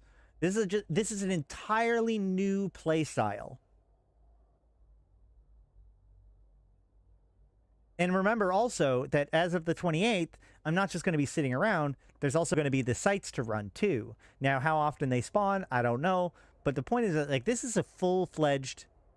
Yes, the new relic sites are in. Wait, I'm in drone lands. I'm in drone... Hold on. I am going to scan, actually, now that I think about it.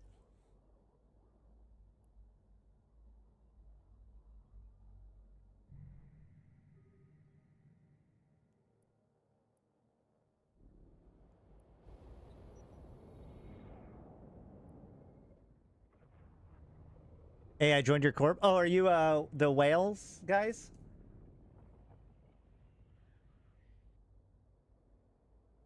I promise you, I'm not fully parasitical. I mean, once you understand how to be a good member, like, here's the thing about Eve Galaxy Conquest that I think that, like, or I've been thinking a lot because there are people in the Eve Galaxy Conquest Discord that are complaining about some things. Some of them seem valid, some of them, but one of the things that have been going on is the fact that they were coming out with a bunch of servers right away, and then they haven't come out with a new server recently in the last like 3 days. So there's a bunch of people that are like, oh, when is the new server going to come out? Because like they want to be on a fresh server instead of joining a server that's already been started. That's why I was talking about how like joining a server that's already been started isn't terrible. But what was I going to say? Oh, right. The thing that got me is the fact that this is a real-time strategy, which means there is ways to play it well and there are ways to play it less efficiently, right? And just like any other real-time strategy game, or really actually, sorry, not real-time strategy, but like 4X, because it's closer to like Stellaris, because it's such a grand scale. It takes place over the course of a month instead of an hour, like a lot of RTSs. But, you know, like any of those sorts of games, you would expect, like, you would play it multiple times before you got good at the early game. And, you know, it's one of those things that, like, you get to the late game only to realize that you set yourself up for failure hours ago, right? So one of the things I'm doing right now is I'm making characters on all these different servers and trying them out and playing them for two reasons. One, to see if I get lucky with any pulls, but more importantly, just to see if I understand the early game, right? Like, I want to get better at the strategy of the game. It's not just enough to be like, haha, I'm here. It's a new server. I expect to win. Like that. Like, games take work to get good at. So I'm enjoying just going onto servers that I don't necessarily, it's not that I don't care about them, but like I'm more invested in just being a player to see how it works out, as opposed to, you know, server 20 where we're tryharding.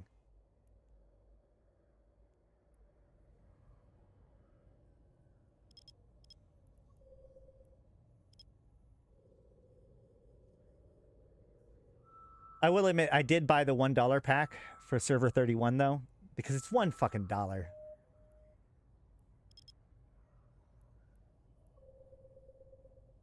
Any server that I'm interested in actually playing past the first little bit, I'll probably be like, $1 per server is not terrible.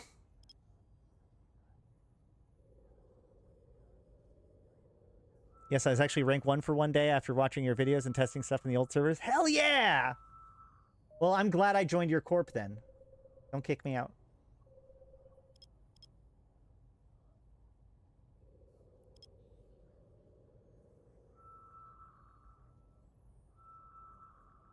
I show up to rallies. I've shown up to 2.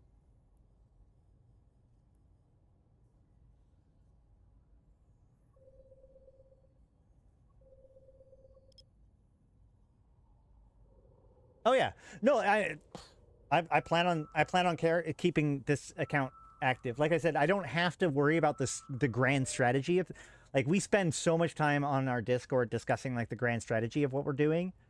That's a lot of work.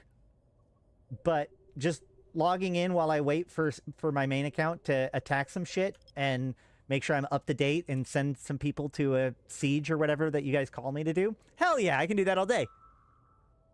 Can I talk about rallies a bit? What do you want to know? Like the kind of rallies? What's the point of them?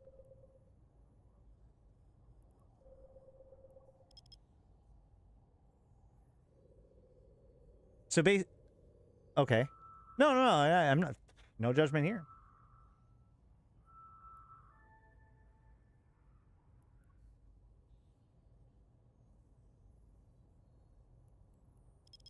Is that one of the new ones? Is that one of the new ones? Wait, is that one of the new ones?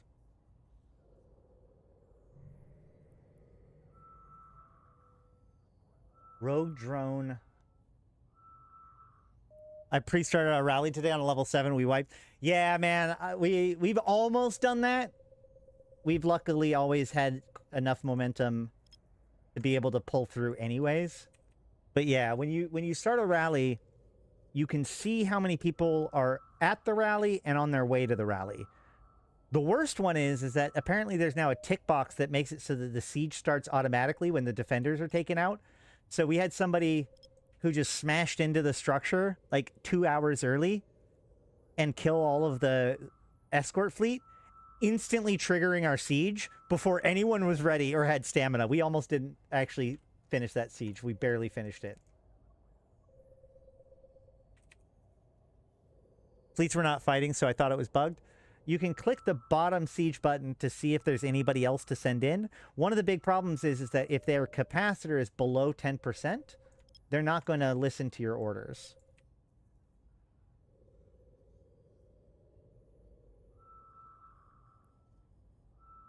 So that's why you want to give a rally like hours ahead of time, because you want people, optimally, you want people to show up.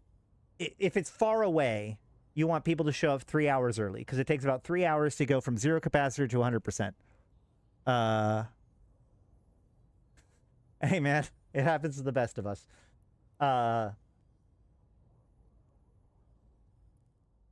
But yeah. Although the capacitor doesn't really matter for the siegers, it only matters for the non-siegers. What is... Now I gotta know. Is this actually the new site?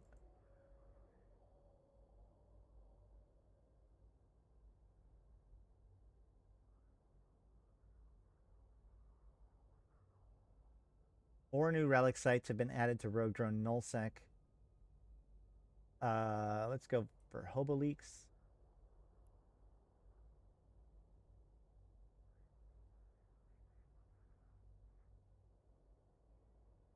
What is the name of it? Ruined Rogue Drone Monument.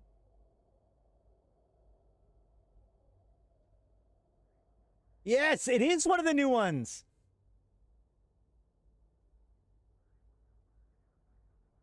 You don't need to log in. What is the ratio of siegers versus escort fighter fleets? You only need enough fighters to fight the escort fleets. So, like, Timerian in our group got really freaking strong really early. He could single-handedly destroy the entire escort fleet. So, everyone else theoretically should be siege. So, often we're doing, like, 1 escort, 2 siege, just in case. But, yeah, like... Siegers are the most important part of a siege. And the thing is that you got to protect them, right? So the escort fleet is to take out, or your combat fleets are to take out their escort, but also to defend your siegers at the rally point. You want to block them off, because we'll have people come in and try to kill our siegers while we're rallying. So you want to like put defenders around them, so that way those invaders get intercepted and kicked off in time. That's true. We did need a lot more escorts for the level 8 stations. But generally speaking, I would say that you need more siegers than escorts, because sieging takes a lot longer, is far more stamina dependent, and the difference between a siege person and a non-siege person is huge. Yeah, if you don't have enough escorts, then their escort fleets, and you send in your siege fleets early, then your siege fleets will get their ass kicked by their escorts. All right, let's... What am I doing?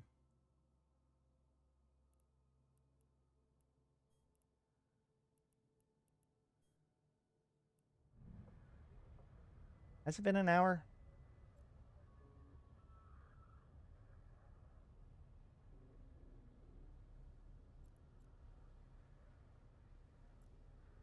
I don't know.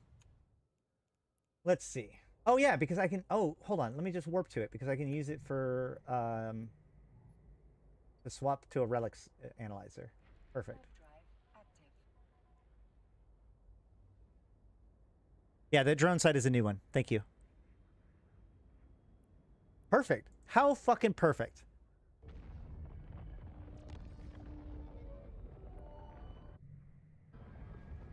Oh, God, why is there somebody else showing up right now? Why are the rats showing up right now?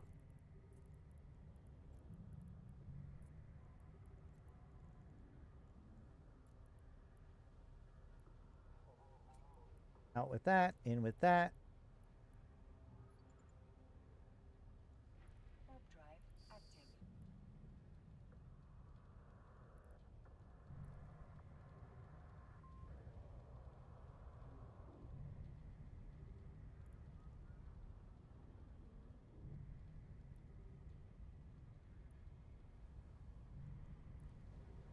Why am I not warping? Oh, shit. There we go. Drone Queen. Hmm.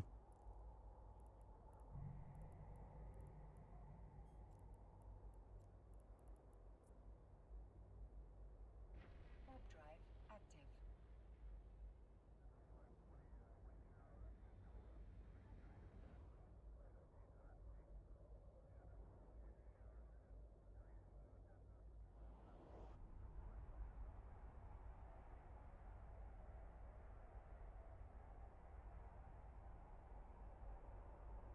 Bounce.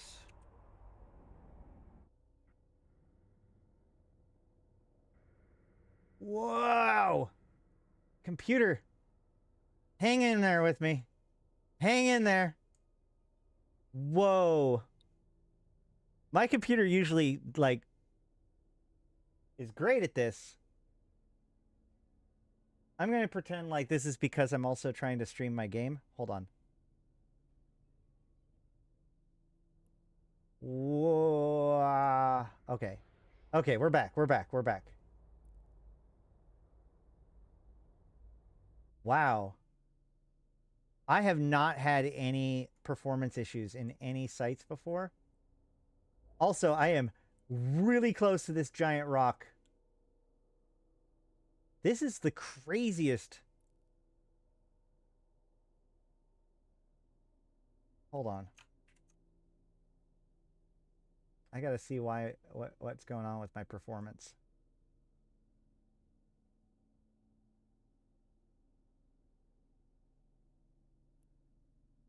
I mean, Google Chrome has. Hold on.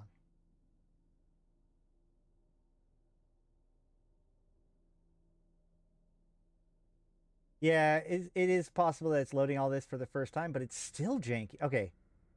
I'm doing better. Ooh. Okay, well, all right. Let's see. Does anybody know which of these cans is the one that like triggers it to despawn? We've got rubble, ruins, ship. Wait, ship remains?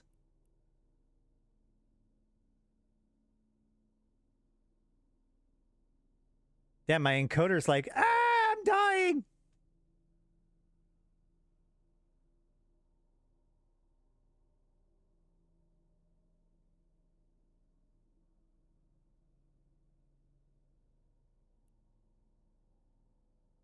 Hold on. Oh, you know what I bet it is? You know what I bet it is? I just closed HoboLeaks and got 10% of my RAM back. Still not perfect, but better. We'll work with it. Warp drive active. Well, let's see if we can. Let's see. We got volumetric effects quality medium. Will that help? Oh, that really helped. That really helped. Okay, great. Warp drive active.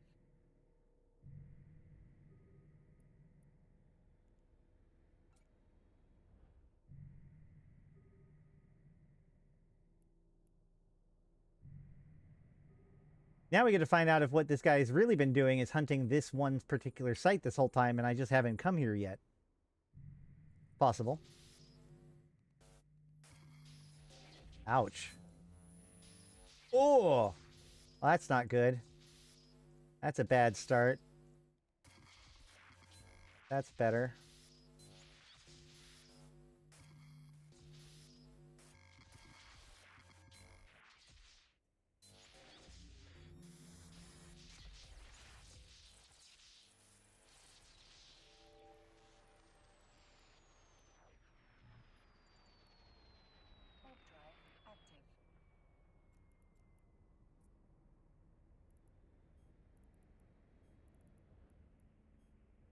3 million.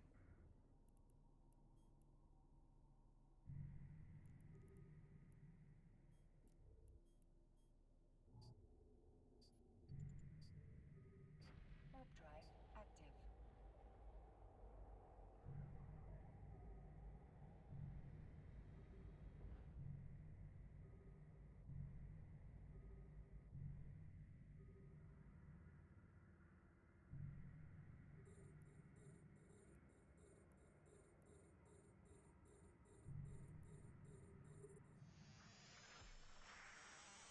Oh yeah.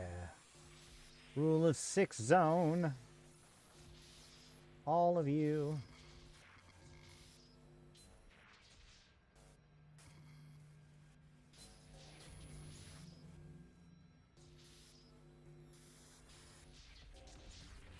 Ow. Nothing. Warp drive active.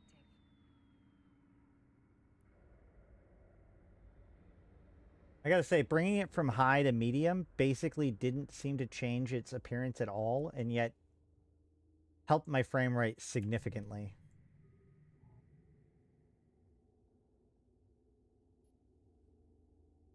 I think you're not getting Merc interaction option is a bug. I get both right click and radial menu options on mine.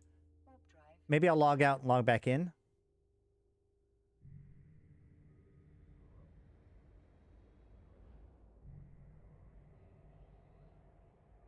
When I'm done with this, we'll go check on them.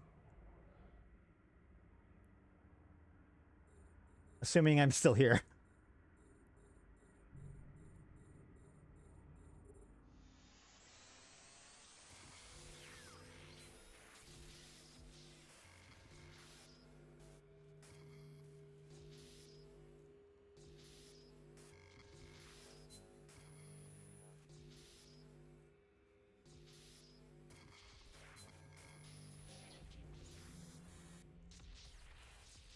Boom. 1.8 million. Warp drive active.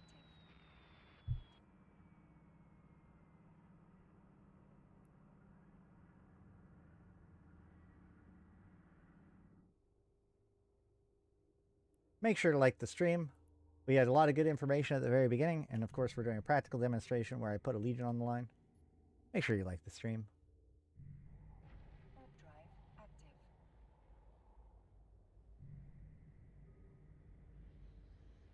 And if you want to support what I do, consider becoming a channel member. You get access to edited videos at 24 hours early. And of course, my supporter channel, where we discuss what to do next. And about how much I don't want to stream today because I'm tired or whatever.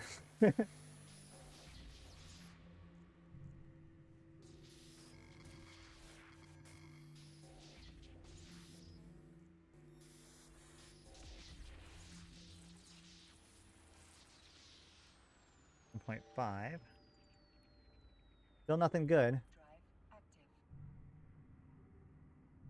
Also, new guy in local.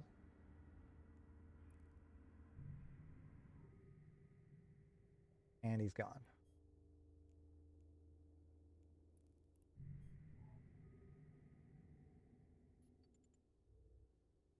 Warp drive active.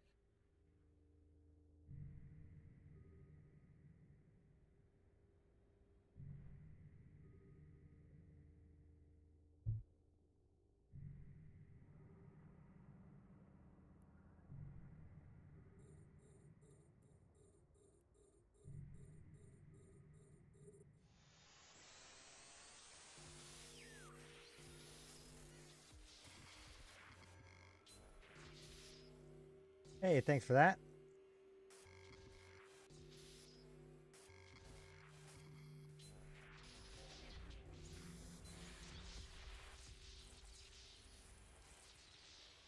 $6.7 million. I mean, so it's all right so far. It's been all right. Warp drive active. Let's see.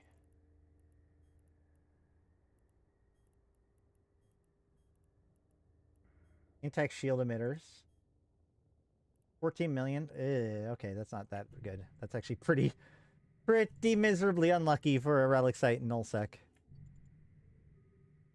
Warp drive active.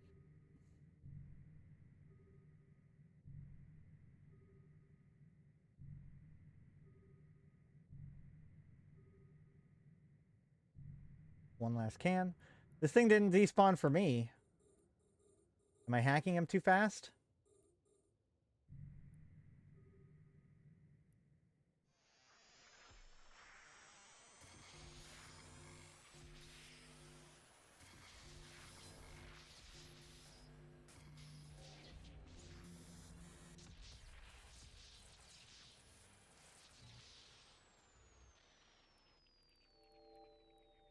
All right, and this site is over.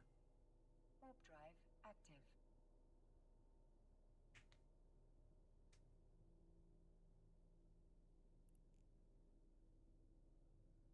Potential value of a relic site is normally correlated with the sec status of the system. Yeah, well, I mean, the nullsec relic sites that I've been doing have been getting like 50 to 100 million ISK per site. Now, usually that's in like 1 or 2 lucky cans with like 30 to 50 million ISK in a can or something like that, and I didn't get any of those. So yeah.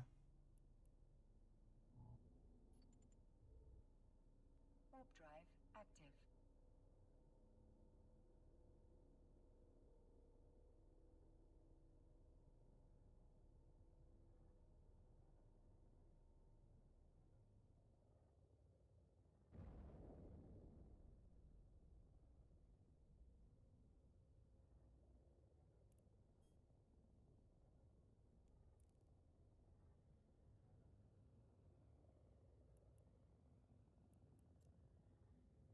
I still can't interact with the skyhook. So what I'm going to do, I'm just going to make a safe in the middle of nowhere Drive active. and then safe log.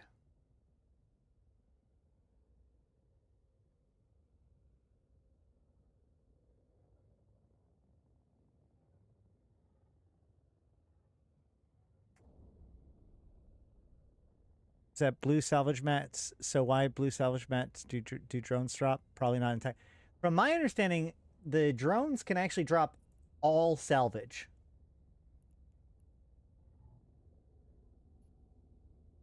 Press the report button quickly. Yeah, that's a good Warp point. drive active.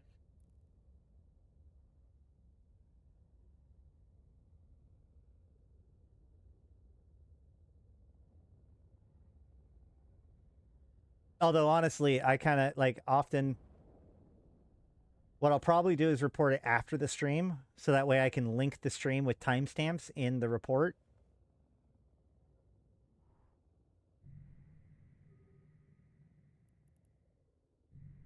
All right, so I'm gonna drop fleet.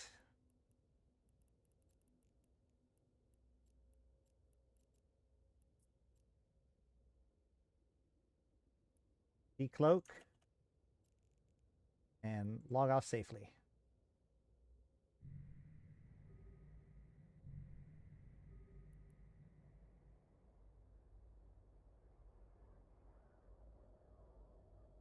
Report takes snapshot of your most recent logs, so we might miss them. Who's we? Hold on. Who's we? Are you CCP?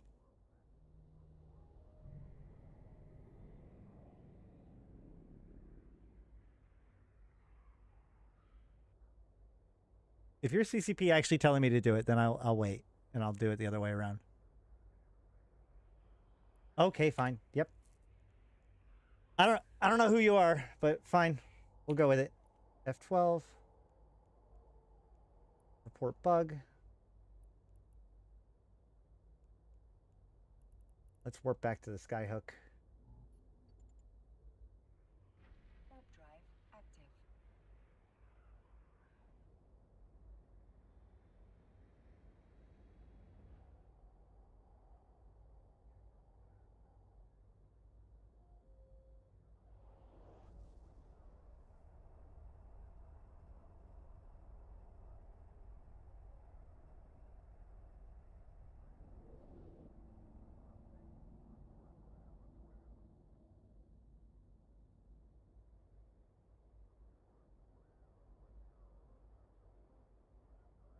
Two.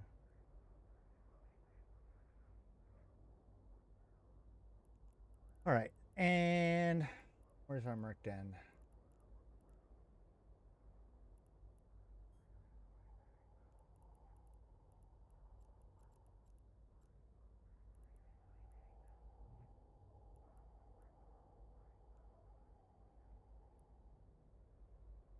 Oh, damn it. I can't actually take a screenshot of the radio menu open. Damn it. Well, whatever. Okay. Is that good enough, though?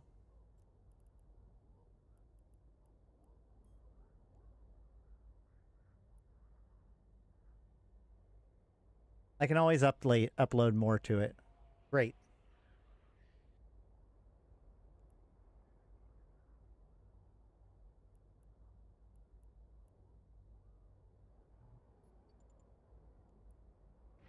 Oh shit! I should have probably kept. I should have took a picture of that. Use Windows Shift S. Yeah, but you can't like the screenshot tool doesn't let you just upload a random picture. That's probably for the best.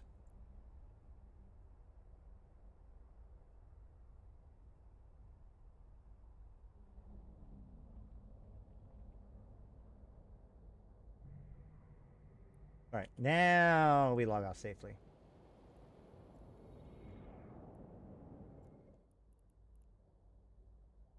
You can attach it.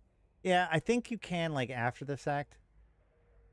But like I said, I mean like if the person who's going to be handling it just watch me do it and also they know that I have the video log, then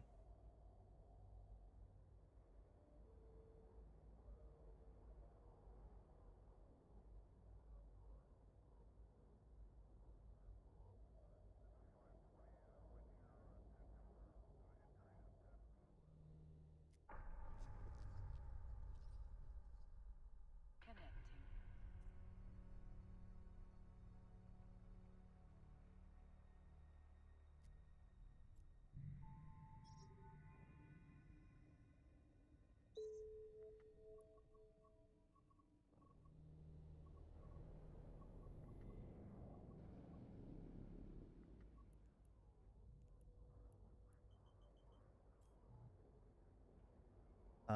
let's go to the second one.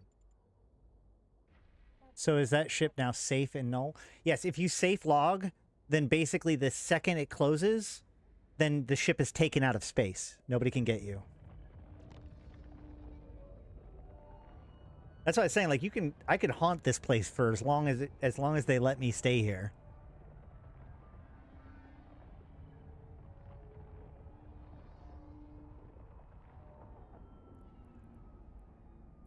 What? Okay. Warp drive active.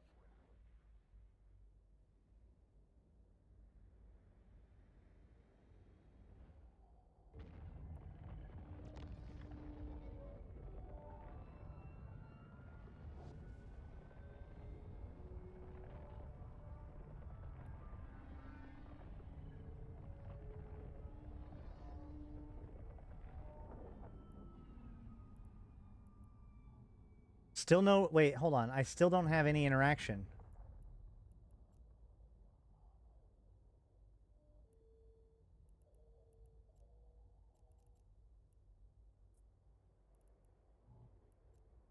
Yeah. Warp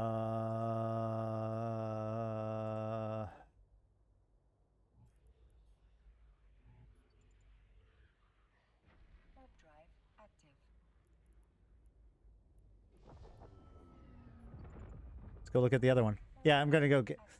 I'm gonna go look at the other one first, and then I'll get up close.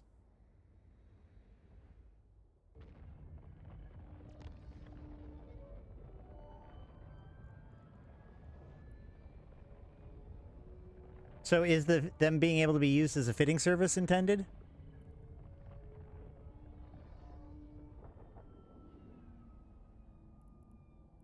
That's actually kind of cool.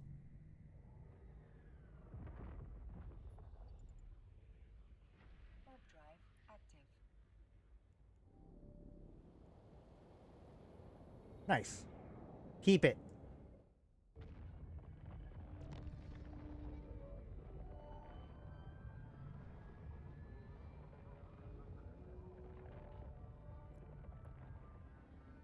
That's an even bigger group. I can use... Oh! Access Mercenary Den. It's not available.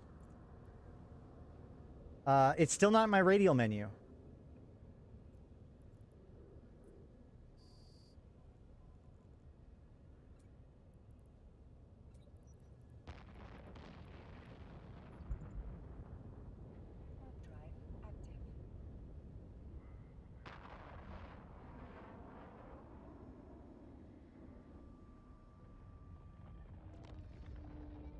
Oh, it is the plus? It's in the plus? Why wouldn't it be radial menu up? Why wouldn't it just be like every other interaction?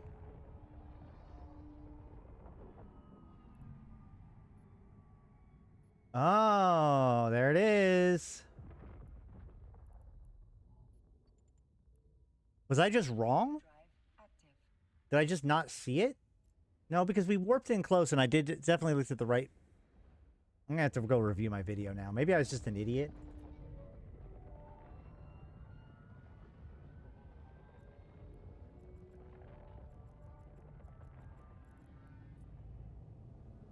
Hey, 108.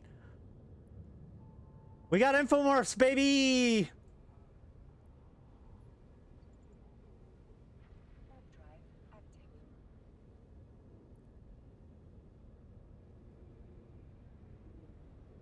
Might already be fixed. Got to check with the team tomorrow. Sounds good. All right. And we have infomorphs. So, I mean, we did the relic site. We got infomorphs. We set up the skyhook. We shot some rats. I think that we've kind of proven the concept. So, how long did that take? That was just about an hour. It was about an hour. The other skyhook hasn't deposited yet, so I imagine it's right around the hour mark, if not exactly on the hour. So yeah, that's Revenant for now. It does sound like there is a lot more coming over the next couple of days, weeks, maybe even month. When it comes to this whole drifter stuff, we've still got the full functionality of the mercenary dens having to come with the new sites.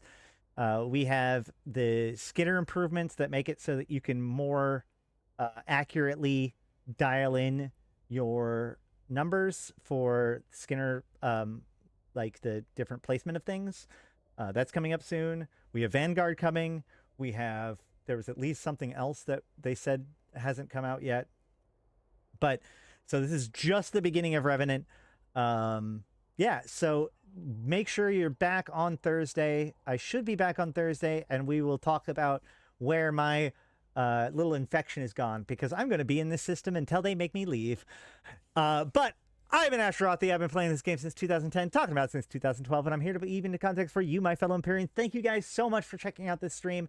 Thank you for watching. Thank you for liking. Thank you for commenting. Thank you for sharing it with your friends, because all of that is very, very important for getting this stuff out there to people, because we are here to help people become more informed and better players in EVE Online, because in my opinion, more better players make a more better EVE. So with all that said, I've been Ashtarothi, the voice of New Eden. Until next time. Is there anything else I wanted to say? I think that's it. We covered a lot today, both EVE Universe or EVE Online and EVE Galaxy Conquest. Do you guys like the balance between the two? Whatever else, let me know. Buy merch, support the stream, become a member, all that stuff. Yeah, subscribe to the channel. There, make that thing like sparkle or whatever it is. Either way, I've been Ashtarothi, the voice of New Eden. Until next time, I'll see you in space.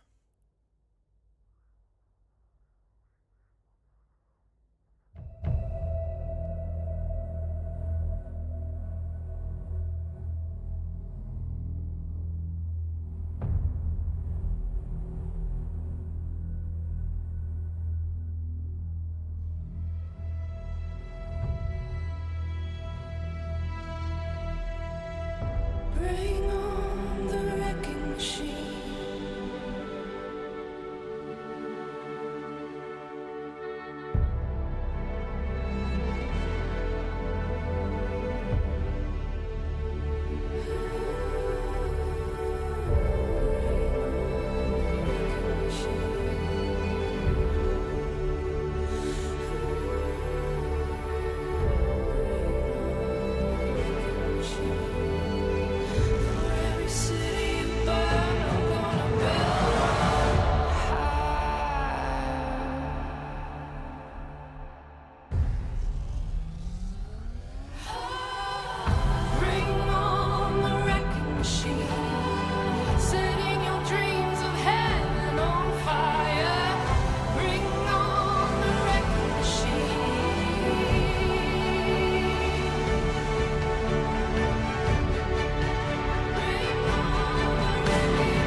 every city.